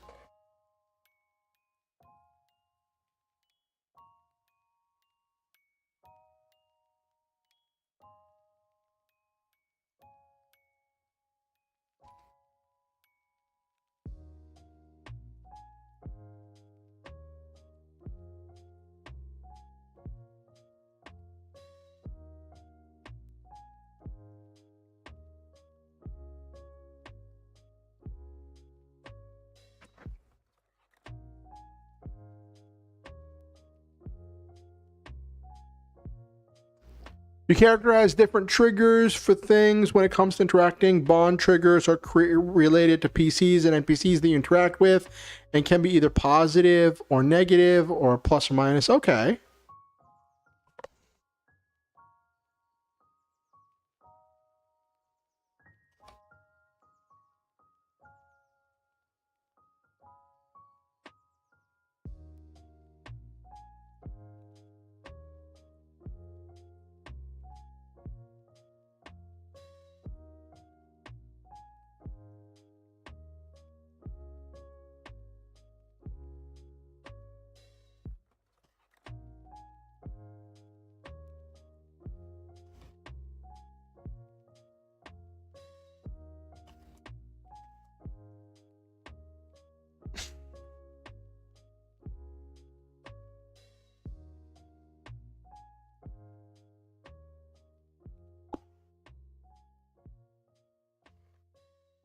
All right.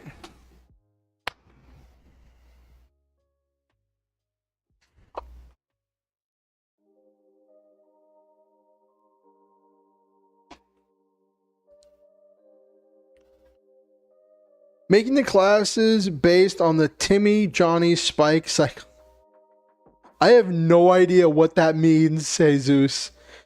Timmy, Johnny, Spike, psychographics. I have no idea what that means.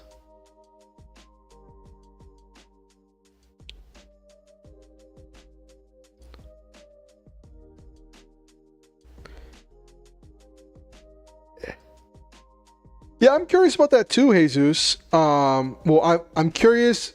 Like Jesus, I am curious to what you mean, Noel, main, as to like how that's going to be implemented.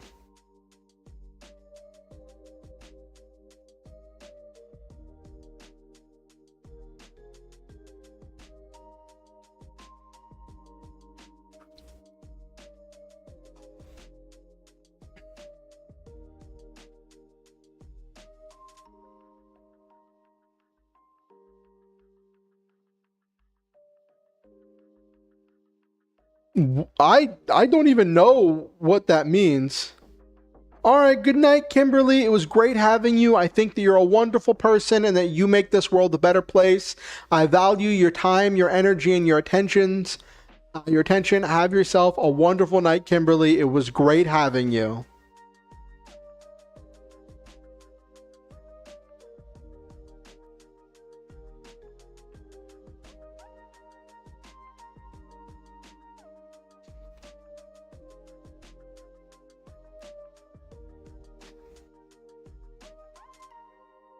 Good night.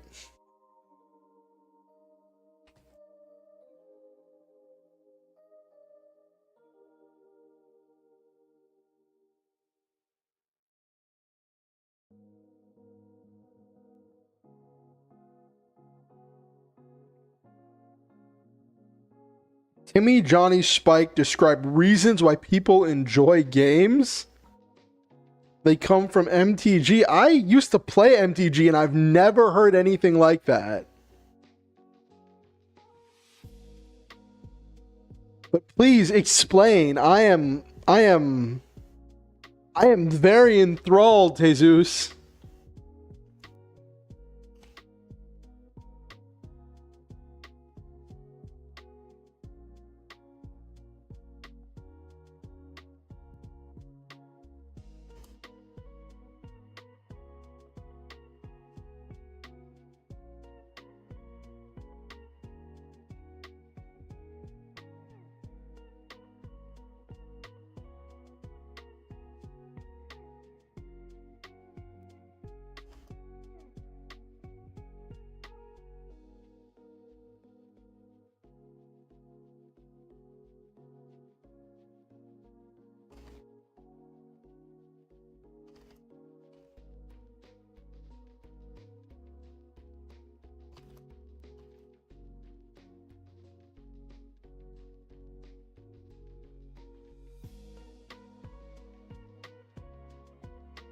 All right. Timmy plays to experience something, Johnny plays to express themselves, and Spike plays to prove themselves.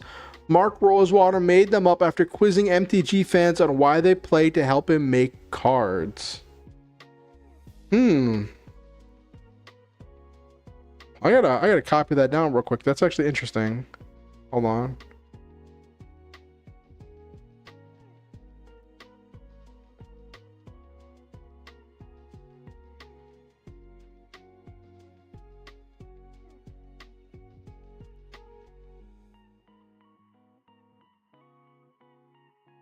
Gotta write that down.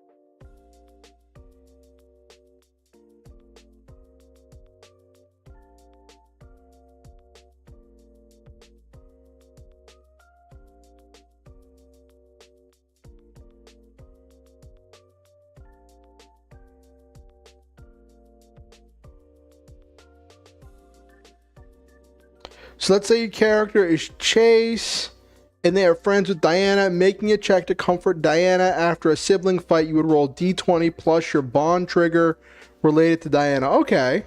So they're flat bonuses? Okay. There's two others, Mel and Vorthos, but they're like a separate set of two, not part of a set of five. Okay. What are those other two, Mel and Vorthos? Those are some interesting names.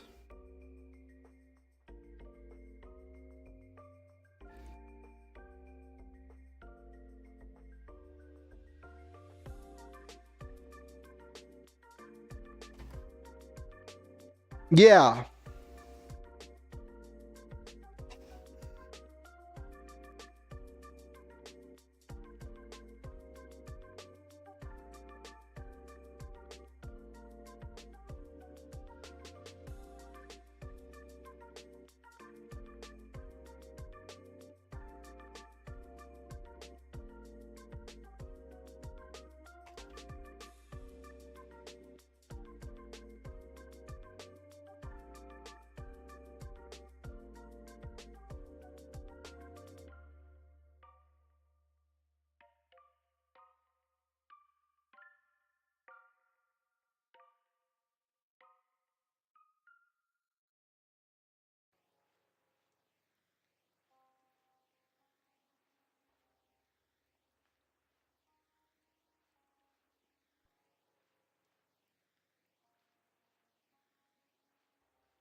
Let's say it's a +2. If you roll successfully, you comfort her and get close to her. Bad decisions can hurt relationships. Good decisions make stronger allies.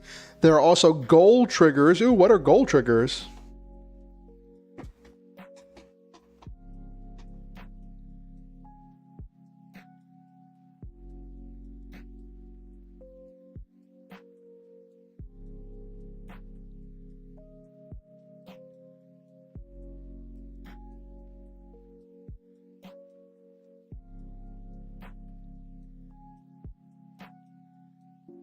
Okay.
Mel cares about how mechanics interact with each other. Vorthos cares about how mechanics interact with the lore of the game. Ooh. I see what you mean about those being different.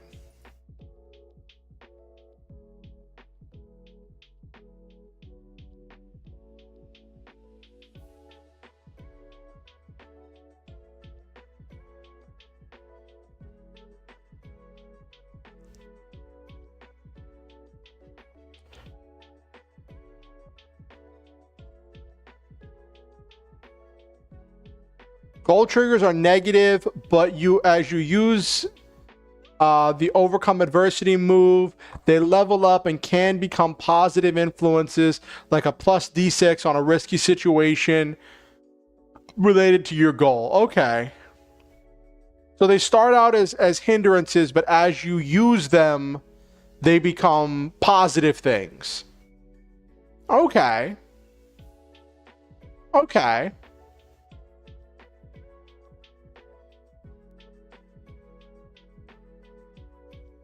Okay.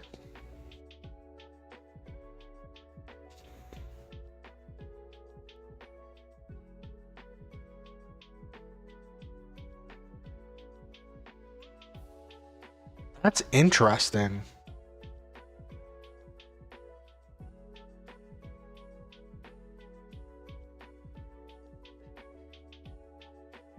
All right.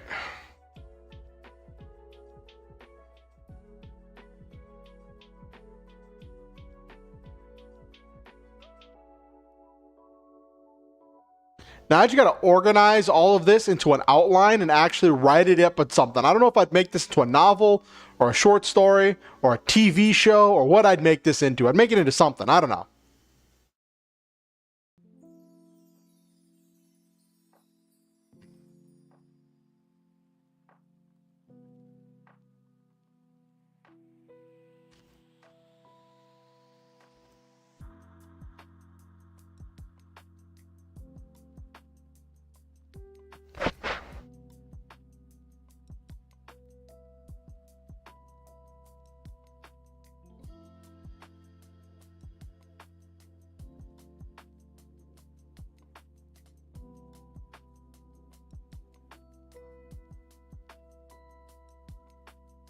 How does that...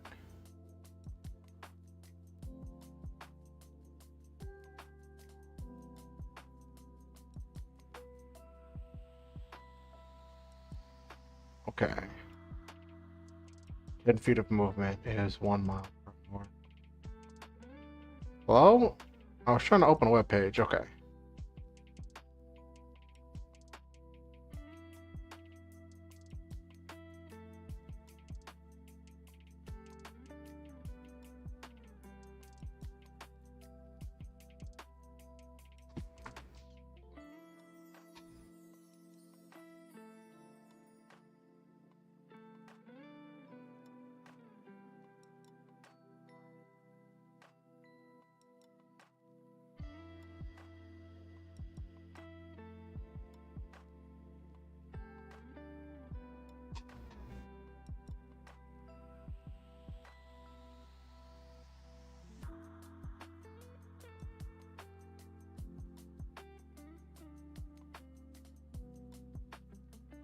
Okay.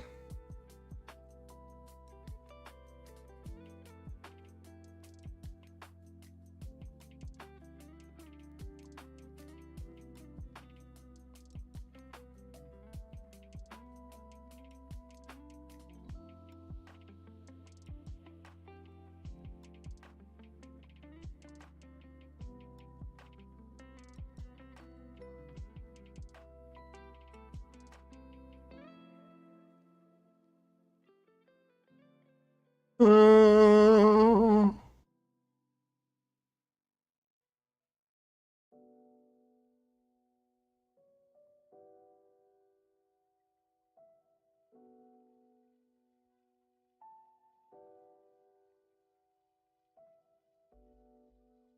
okay, I found something interesting.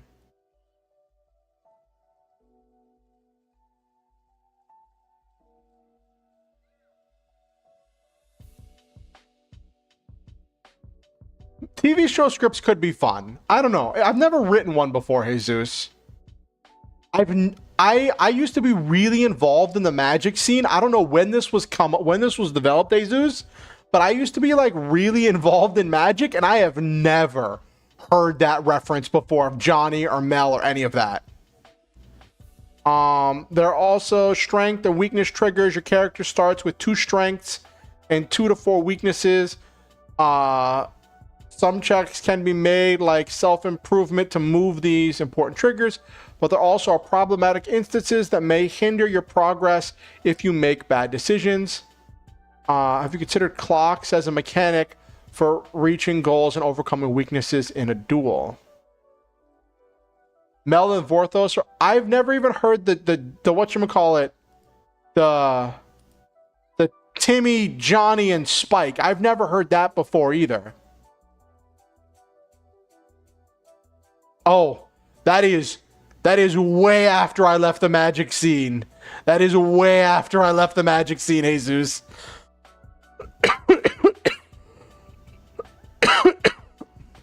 Holy cow. Holy cow. That is like 5. I left the magic scene at like 2008, 2009.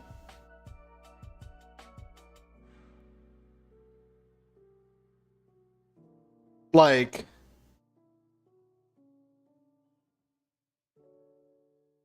by 2013, that would have been like 11 years ago. I would have already moved. So that is after I was really involved in the TCG scene. That was when I was in a completely different thing. That was when I was dealing with like Yu-Gi-Oh! And I was leading into some Vanguard. I wasn't even remotely involved in Magic the Gathering back then.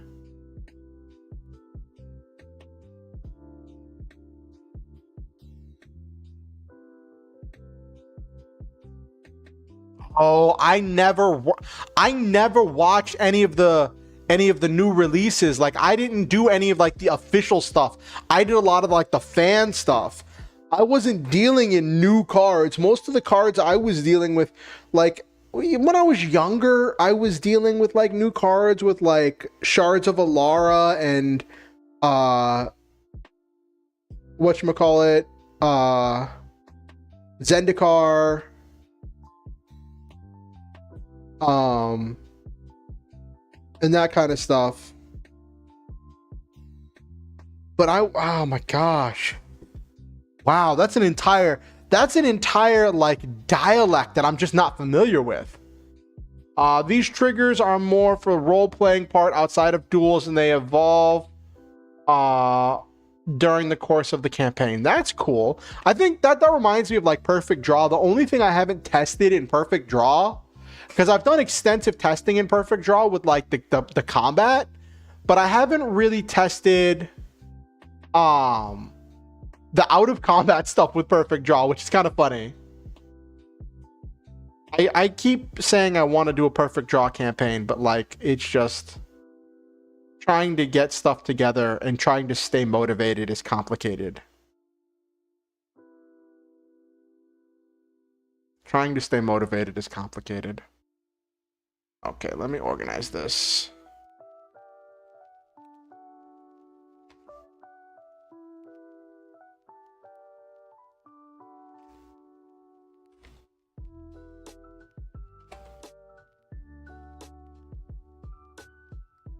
That's good.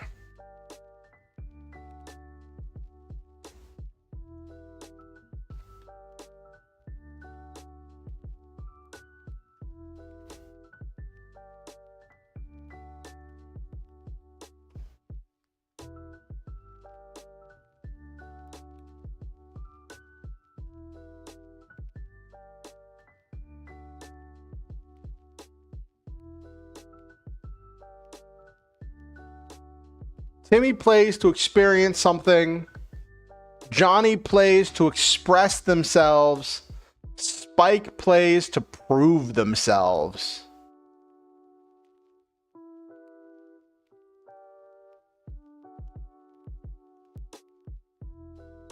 I don't know. I feel like Spike would be kind of a frustrating player to interact with. Someone who's trying to prove themselves with a game.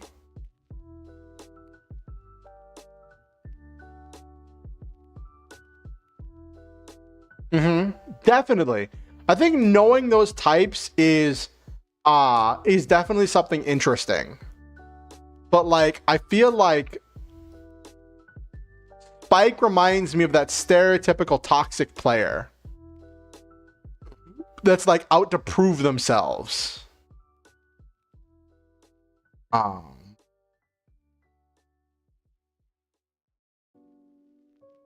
And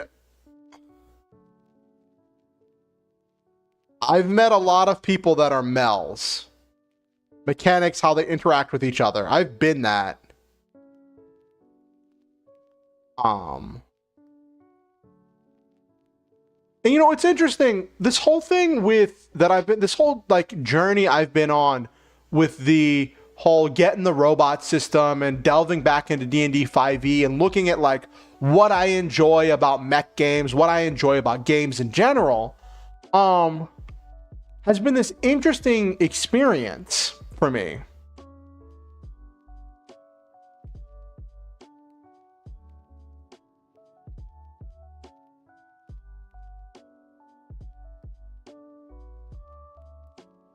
I guess like Spike sounds like the competitive player. And I think the competitive side was a lot of where I got consumed with a lot of TCGs.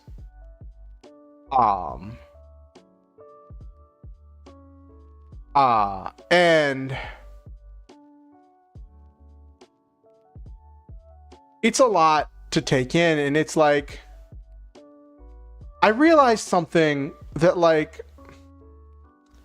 I'm not a big fan of a lot of elements of the Lancer setting and how tied the Lancer setting is to the game mechanics.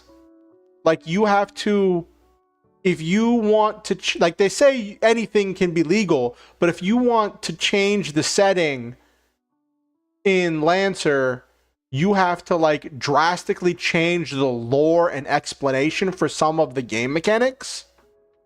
And I realized I was doing that a lot with a lot of my homebrews.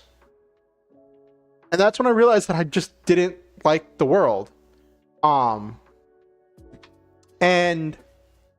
then it became a thing. I saw this video. I didn't click on it, but I just saw this video title the other day that was like Pathfinder 2E but with mechs, and I'm like, what's that? And then I realized it was how they were describing Lancer was Pathfinder 2E but with mechs, and I'm like, that's kind of what Lancer is, because it's about you build your character off of all of these feats that you assemble that you qualify for by going down different stat trees and in order to unlock specific things. And I'm like, I really don't like that. Like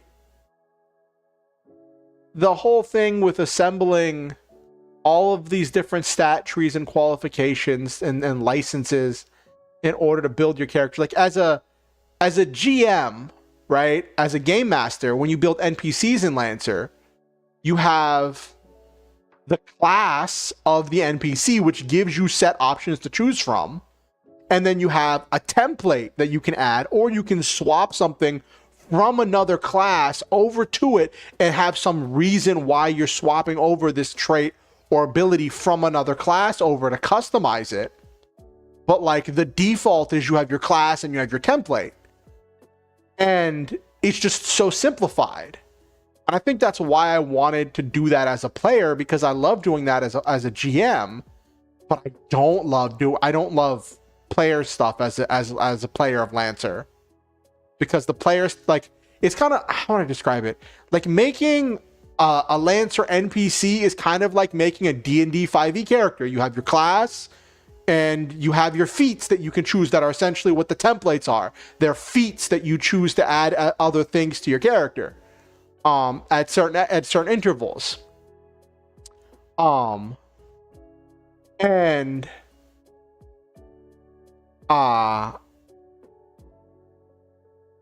then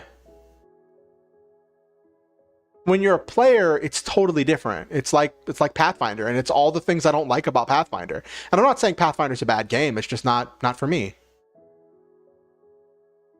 I still have to read through the Fabula Ultima stuff you showed me, Jesus. I still have to go through all of it. There's a lot of text there.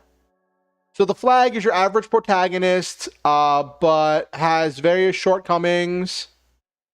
And being more serious, the star is the charismatic version of the protagonist. They don't take things very seriously. Okay, that's fun. Also archetypes, which are basically the classes, rule books of this RPG. Your character can get an archetype and get talents and abilities from that. Okay.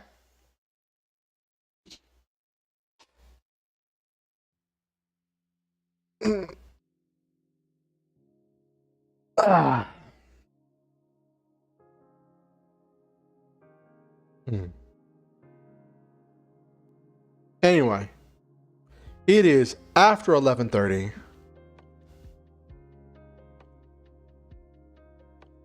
All right, I'll try to read over it, Jesus. I'm liking Gitter because it's very simplistic for character building. It's built on a very solid base.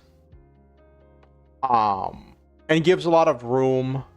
I know that V is working on his own starship options and his own warship rules, and I'm kind of working on some of those like myself, using existing ship rules just to see what I would make them look like. And yeah, that's just stuff to do.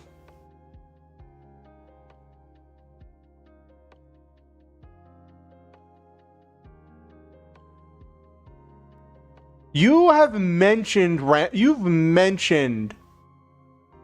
Cypher System, Jesus. I know you've mentioned it.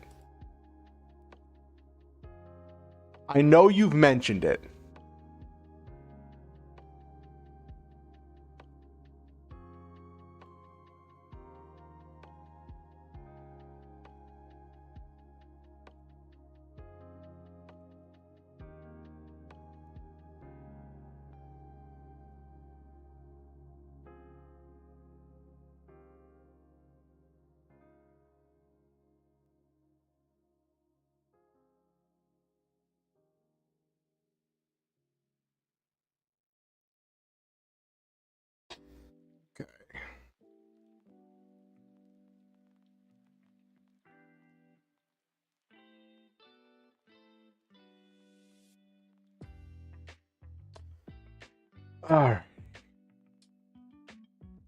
10 foot of movement.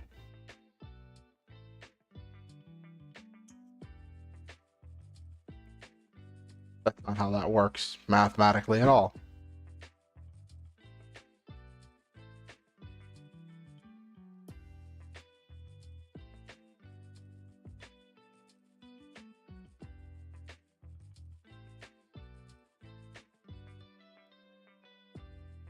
Okay.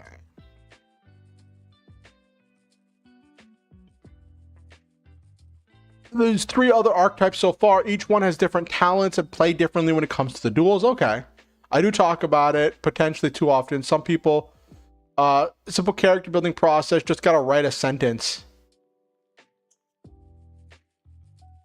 Oh, that's cool. I would love to see the two of you collab on stuff. It's always great to see people working on stuff together. It's always exciting to see people working on stuff together. It's always a special experience.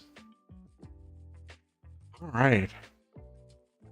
Well, I'm glad you all seem to have enjoyed my story. I don't know what I'm going to do with it. I just wanted to share it all with you. And I'm glad you liked it. I'm really glad you all liked it. I know I got distracted partway through towards the end there. But the idea is you have a main character, has a midlife crisis. doesn't really have a spine, gets manipulated, buys into an ad, and then through a series of plot contrivance events ends up becoming a hero in his own way. Relatively simple stuff. Relatively simple stuff.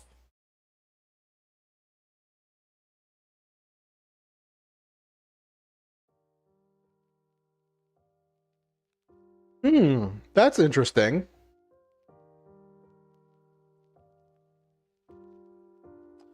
I like, someone was trying to tell me, one of my friends was trying to tell me, oh, I think you'll love Pathfinder 2.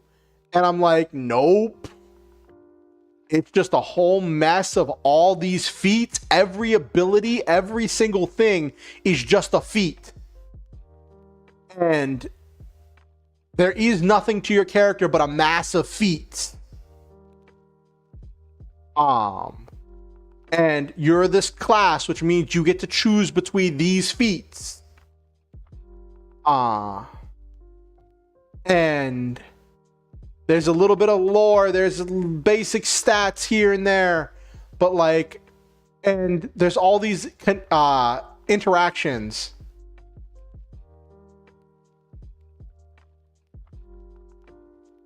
Exactly, Jesus. And I'm not saying Pathfinder 2e is a bad system.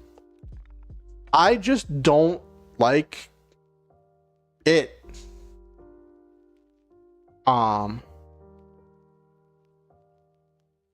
Yeah, it depends on the class.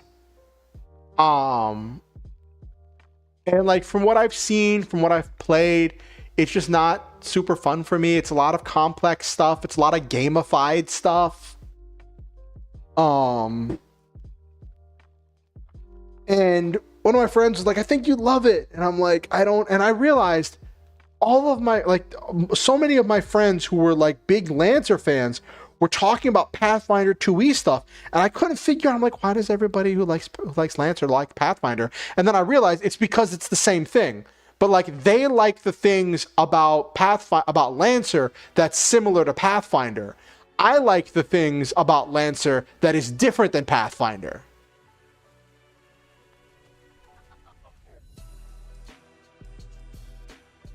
What? Get people to try to play Valor with you. Okay. It's a thing. How do I describe it? One of my friends was trying to say, you can make anything in Pathfinder 2e. Anything you can imagine, you could make. And I'm like, yeah, but there's all of these like pre-existing interactions between features and feats and mechanics that you have to contend with. If I'm going to...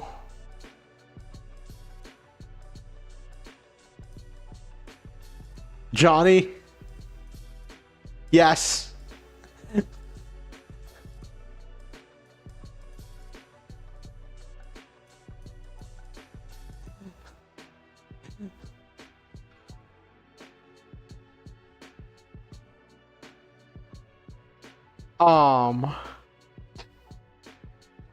And one of my friends was like, you can be anything. I'm like, if I want to play a game where I can be anything, right?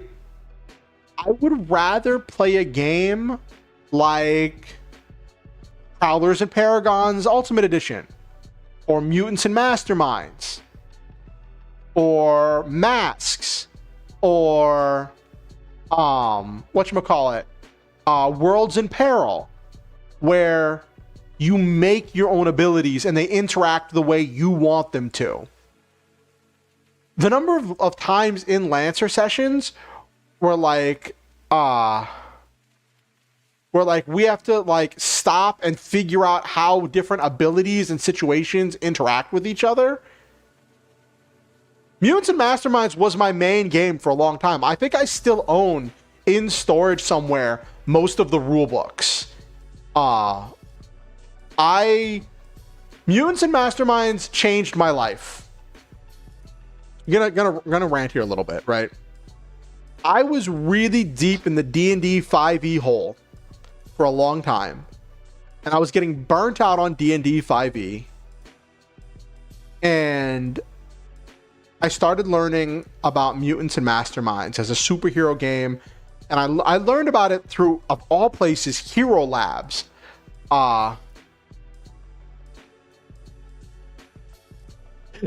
Again with the preaching with valor. No, I'm kidding. But I'll take a look at it.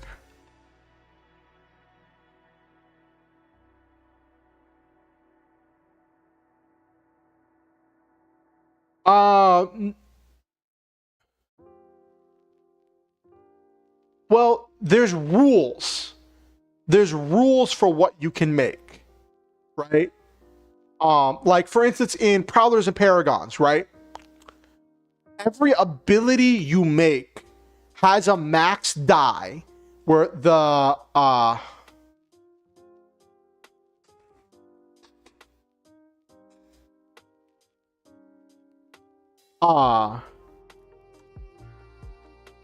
yeah, you have a max die that you can spend, and there's points that you use for building things that determine how powerful the ability is.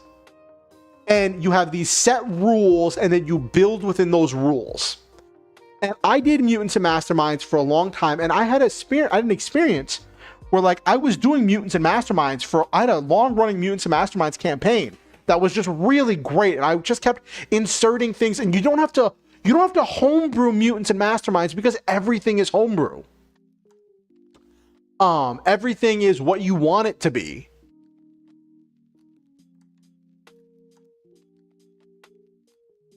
It's that your ability, like for instance, for Prowlers and Paragons, you have a limit for, based on your level, will determine how many die you have for an ability. And the ability can do kind of whatever you want, but when you roll to see how effective it is, you roll a limited number of dice. You roll a limited number of dice. So that way, if you have a thing where you're like, I have an attack that is my super ice punch that I have 5 dice on. So that means when you roll 5 dice to determine how successful it is. You can describe that ice punch however you want. It can be an ice punch. It can be an ice sword. You can flavor it however you want. You can describe it whatever way you want, but it's still 5 dice.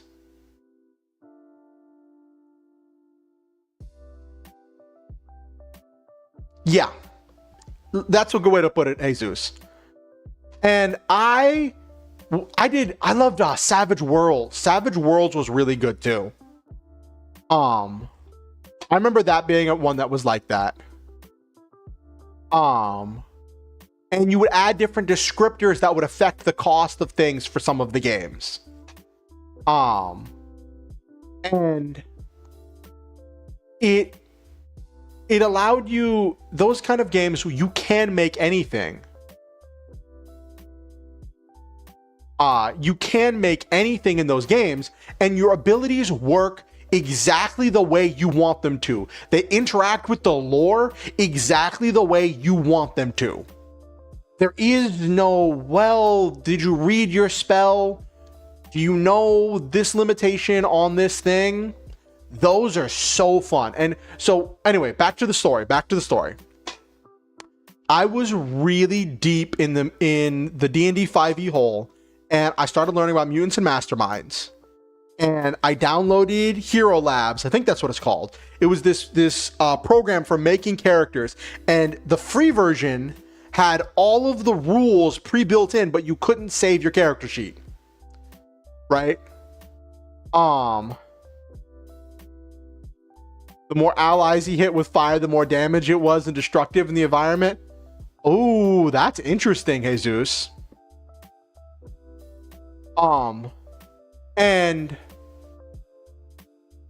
I was so enthralled with the idea of being able to make my own character do whatever I want. Being able to make my character do whatever I want was so amazing to me. Yeah, that is interesting, Jesus.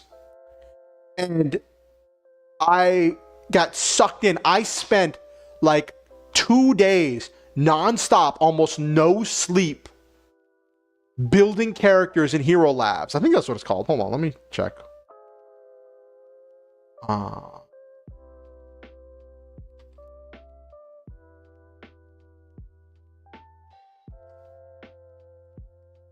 No. I think it was called Hero Lab. Yes, not Hero Labs, Hero Lab. And I had the whole thing. I didn't pay for it. I never paid for it. But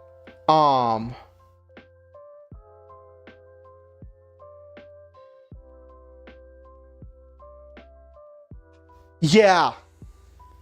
You could build Mutants and Masterminds characters on there, right? And it had all the base rules. And so it had all of the stuff in there telling you how the things interacted. And I was building characters. The only thing was, if you didn't pay for it, you couldn't save your character. My bro would build characters on there and he would leave them without turning his computer off. He would just leave them up on his screen for days on end till he copy and pasted all the effects into another document.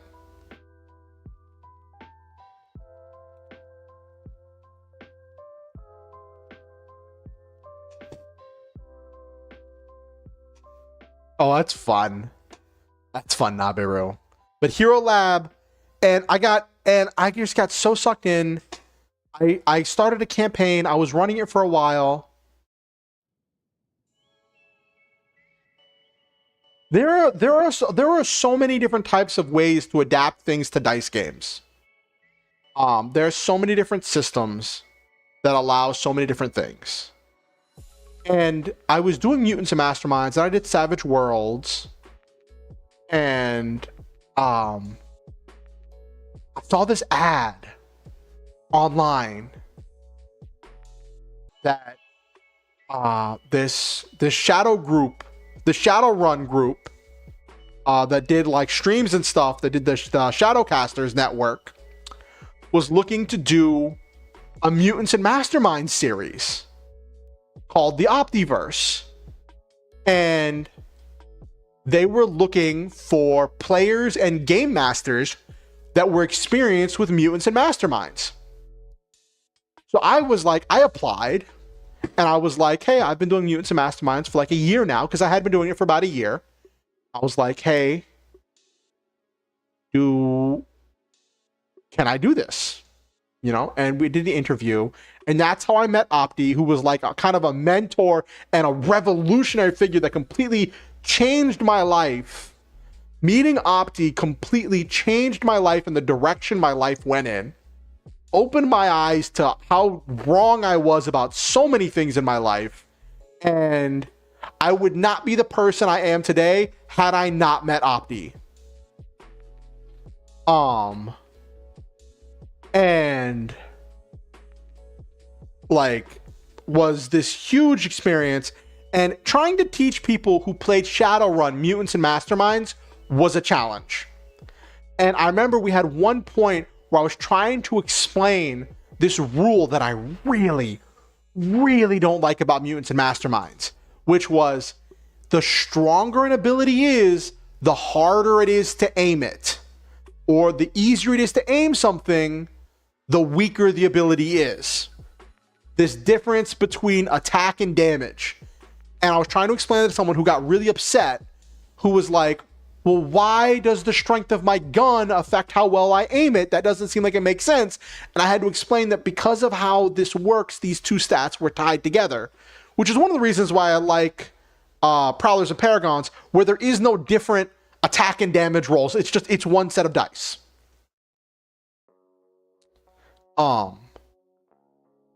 Which is just much simpler. And I GM'd for one of their shows, the Cosmic Corsairs. I planned for 2 seasons, and we never did the second season, and stuff kind of fell apart with like planning, and people had stuff come up, and people really liked it. It was my first taste of GMing a show. doing an actual play. And like after I got that taste, I tried to capture it again. I tried to do more shows on my own, and they just didn't really come together. I couldn't get players that were like really like ready for that kind of performance level, and I wasn't up to that level myself, and we just couldn't get the viewership or the interaction or any of the stuff that was going, which is one of the concerns I have with getting the robot. But that like I'm gonna do it, and I'm gonna do it, but that's why I'm only planning for a one shot and not planning for a full season. And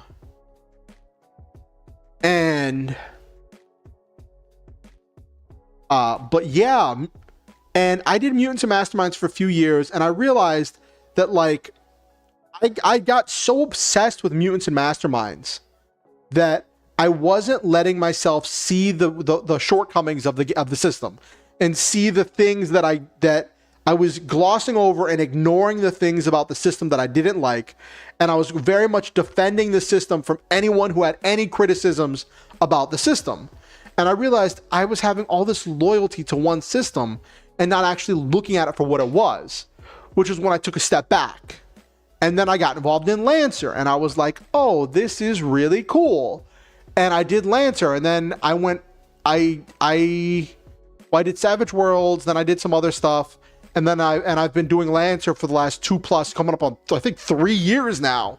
I've been doing Lancer, and I'm coming full circle back to D&D 5e, but with a mech twist. So yeah, that's just kind of my journey with TTRPGs. One of these days, I'll do a Prowlers and Paragons campaign.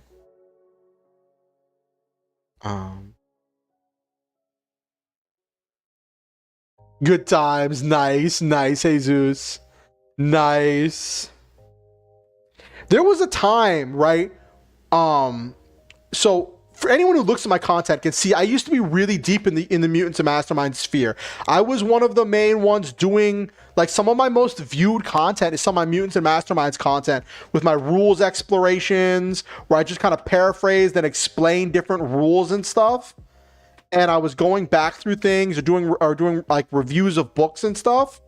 And people seem to love that. And there was a period of time where I was like, hey, maybe I should ask people to donate so I can buy a Hero Lab license so I can make Mutants and Masterminds characters, because I was doing that for a while, where I would make, every time a new movie or something came out, if you look at some of my videos and stuff, when there was a new movie or superhero or somebody that was popular, I would make a Mutants and Masterminds character of that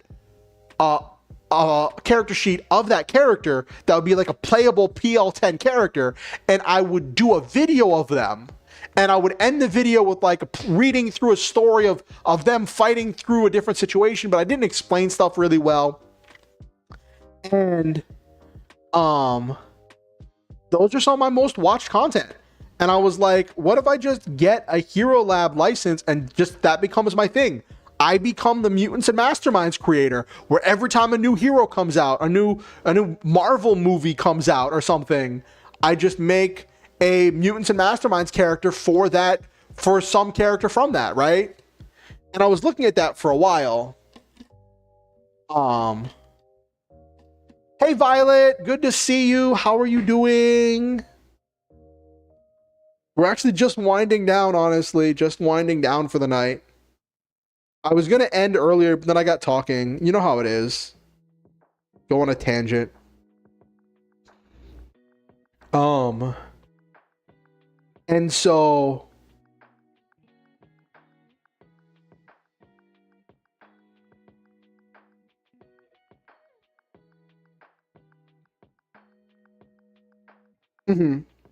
I have to look at Cypher. One of my other friends mentioned Cypher before, and I need to cover Cypher at some point. Do I have the Cypher rulebook? Is there a rulebook for Cypher? Look at my TTRPG folder. Let me look at my TTRPG folder.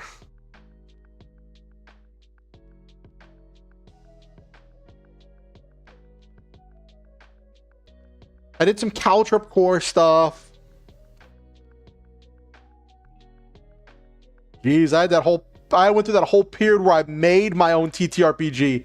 I made 2. Then never touched them again. No, it doesn't look like I ever did. I ever covered Cypher.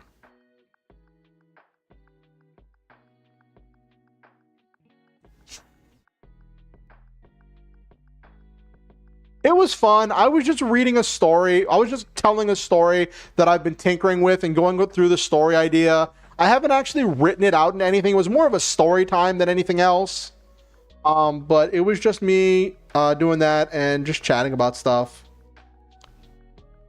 We'll talk more, Jesus. I might look through Cypher. Because if it's something I haven't covered, I might cover it at some point.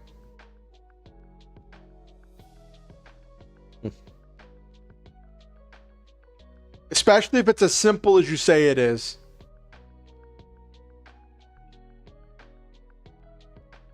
All right.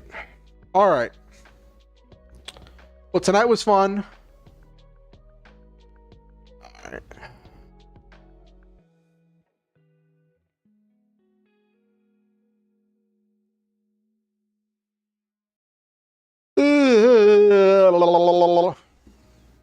All right. Everybody, thank you for coming through with this with me and being a part of this adventure.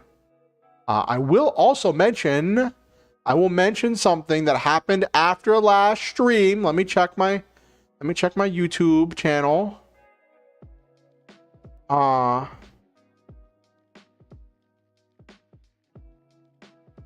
So, okay, it's still up. Let me share one thing.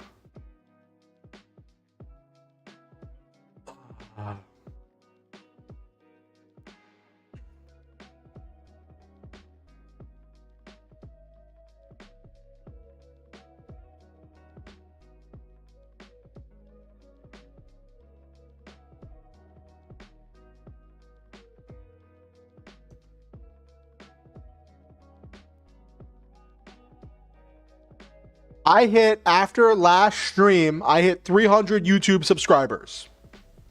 Now, I said just to make sure there's no bots or anything weird like that, I was gonna wait a week.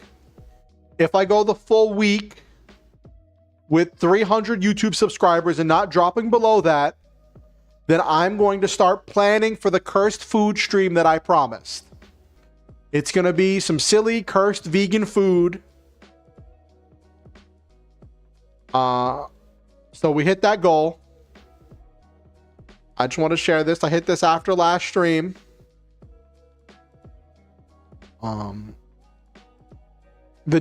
It's funny, the D&D videos, the Getting the Robot videos brought in a lot of people, which was really interesting. So I guess more people want more of that. So I'll be working on some more stuff with that and what that's gonna look like.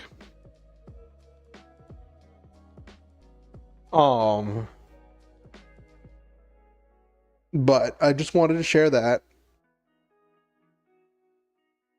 I wouldn't have been able to do this without all of you. This is something from all of you. This is something that was only possible because of all of your support, all of you coming here and watching me every week, and that all of it, like none of it would have been possible without all of you here. So, yeah, I just wanted to share this with all of you. I got to do some setup, got to do some tweaking, figure out how we're going to do this. And figure out how I'm going to do this food stream.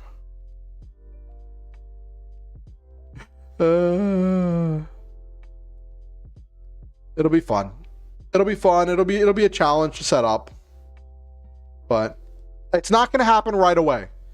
Like I need to make sure that I have money to feed myself before I spend money on silly food for food stream. Okay? And you never know, I might end up finding things that I really want to eat. Like, of course, there's the default stuff like the Oreos and salsa, right? Then there's the stuff like the ketchup and bananas, or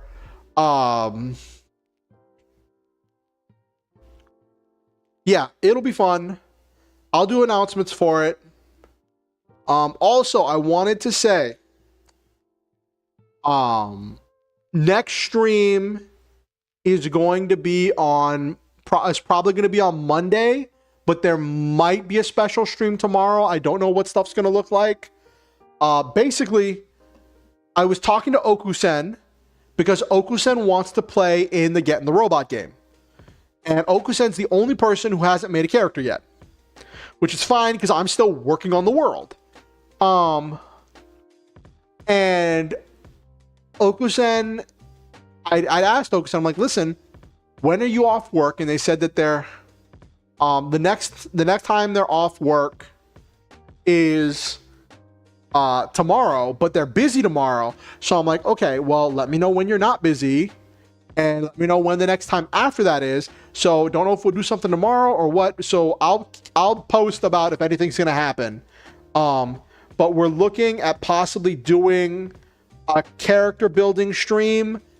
It'll be a different day than normal. It'll probably be a different day than normal just because whenever I have my streams, Okusen's normally working. And that also means if we do a live stream for the Getter game, it is going to be on a different day and time than normal in order to accommodate everybody. Also, I've made a decision to take a bit of a risk, and if we do the Getter game, I'm going to be using copyrighted images from different popular mech shows and franchises. I'm going to do a thing at the beginning of the stream where I'm like, hey, these are all the IPs that I'm using for this stream. Here are all the people that all the companies that actually own them.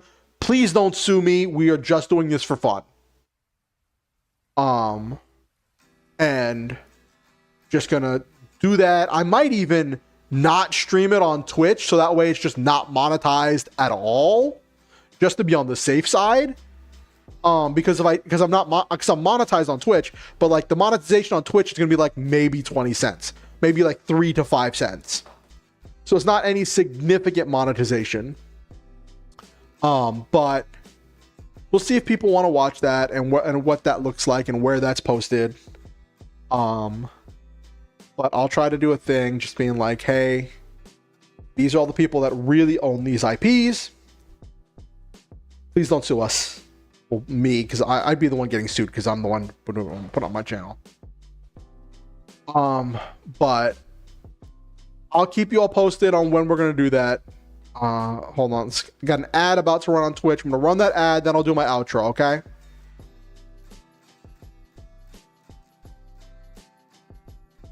Yeah, definitely not, Biru.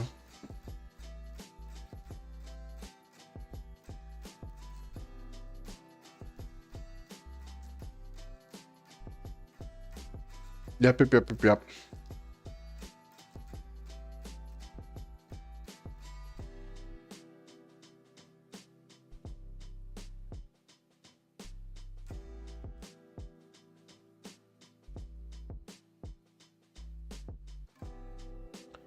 Still gotta figure out how to build something like I was looking at like some things, like someone mentioned trying to build Gao Gaigar in Getting the Robot, and I was like, I guess I could build that as an NPC, as like an ogre or something, or a giant. Could build as a giant, actually. Hold on one second.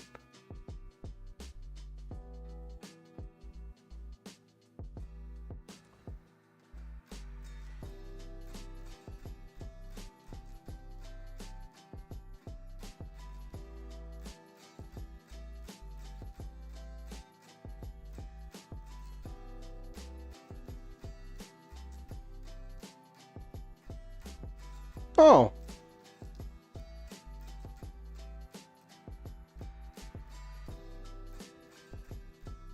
So even though I don't have the I haven't bought any of the books and stuff on Roll20, there's still the SRD, and that includes a lot of stuff that's preloaded in there, which is interesting. So that's giving me a lot of tools to work with to speed up the NPC creation.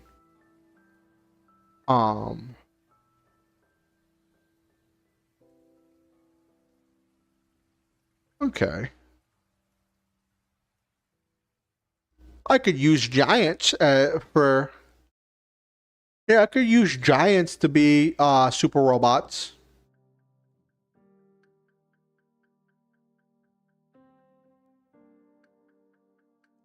Yeah, could use giants to be super robots. Anyway. Ad just finished, so let's wind down. Let's wind down for the night, chat. Let's wind down for the night. Let me get rid of this. Okay.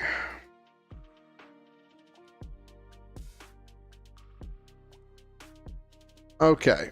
So, chat, it's been a good night. We've had a good run. We've had some fun times. It has been a wonderful adventure.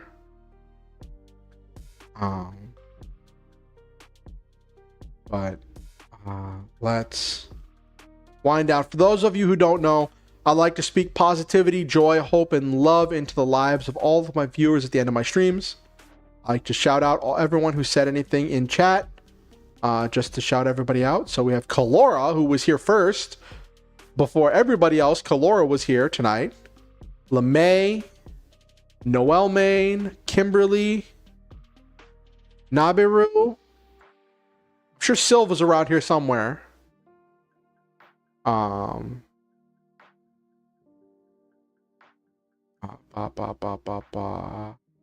Teefs.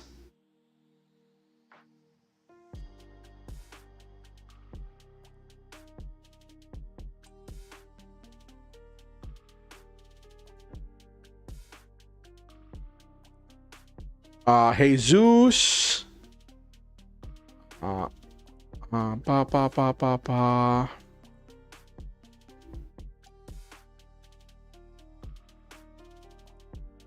think that was everybody who said stuff in chat. Let me see.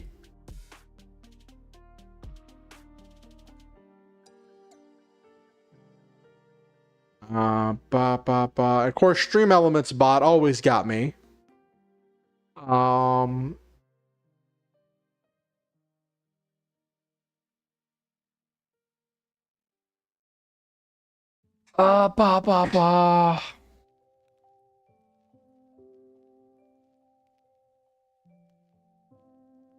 Oh, Violet. Violet. Cannot forget Violet. Cannot forget Violet.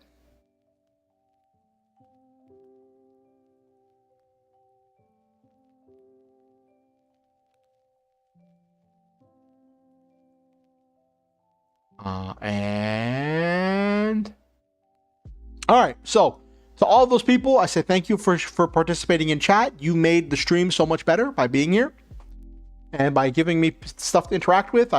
I've done streams where there was nobody saying anything in chat, and those streams are hard. Those streams are hard, and you all make so much of this possible. I say to all of you who said stuff in chat, to anyone who watched the stream and didn't say anything in chat, and to anyone who watches this VOD afterwards, I say to all of you, I love all of you. And I believe in each and every one of you. I think that you all possess a unique, one-of-a-kind potential to make this world a better place. I believe in your ability to be unique and special and precious treasures of human beings. I think that you are valid, worthy of love, and I believe in you. You are deserving of happiness and good things. You make this world a better place. You make my life better. You make this community better. I appreciate all of you. I really need to fix the eye tracking on my model. That's just bugging me now. It's like moving around randomly. I need to change the sensitivity on that. Anyway, sorry, distracted, ADHD. What can I say? What can I say? You know why I'm here.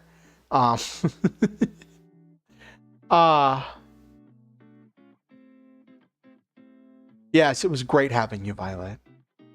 Always remember the Star Hunter motto: shoot for the stars, have wonderful adventures, live your dreams, and always stop to enjoy the memes. One thing I ask is if you're watching on YouTube to like the stream. It helps the algorithm with getting it out to more people and getting more eyes get more eyes on my content and more people watching. It helps a great deal having more people watching. And always having more input is always wonderful. So if you have anybody that you want to show my content to, any friends or neighbors or aunts or uncles or relatives or arch nemesis, coworker, best friend, friends to lovers, lovers to enemies, delivery people, anyone you want to show my content to, feel free to show them my content and invite them to the next stream. As of right now, next stream is set to be Monday, 8:30 p.m. EST. Don't know what we're gonna do yet. We'll see. We'll see where we go. We'll see where we go with it, chat. You're all along for the ride. If you want to keep up with what I'm doing, you can you can subscribe on YouTube and ding the notification bell, follow on Twitch, or follow me on Twitter or X or Blue Sky Social, like my Facebook page. Links to all of those are in the description down below on YouTube and the About page on Twitch. Following and liking all of those things will let you know when I go live or when I release any new content, and it's very important to me that you do so, just so I can keep in touch with you. You can also join my Discord. There's links to that as well. The Discord is not super active. I'll be honest. I would like it if we did more things in the Discord, but it is what it is. It serves its purpose. Half the time, the Discord just serves as like the hub for my RPG games. It's kind of funny. And that just is what it is. And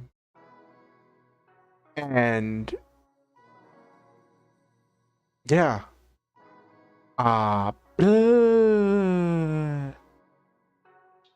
There is one last thing. You do not have to donate to be here. You are not expected to give money to be a part of this community. I value each and every one of you. I value your time, your energy, and your attention. I value having you here.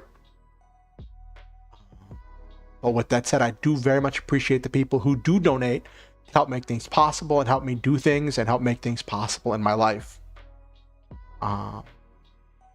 If you ever feel motivated to donate to improve the stream, to improve my life, to help me out with any number of things, and it is financially safe and responsible for you to do so, there are links where you can do so in the YouTube description down below and on the donate button on Twitch. In the description down below, there's a link to PayPal where you can do a one-time donation, and a link to Ko-fi where you can do either a one-time donation or a monthly donation. If you're going to do a one-time donation, I do ask that you do PayPal because I get more of the money. As for the monthly donations on Ko-fi, there's not any rewards for those yet. If you feel it's more of just if you want to say there's a tangible way to say that you appreciate me and my content. And I appreciate everyone who does that. And the donate button on Twitch just takes you to Ko-fi, where again, you can do a one-time or monthly donation. Thank you all for coming. Thank you all for being amazing. Oh, have a good night.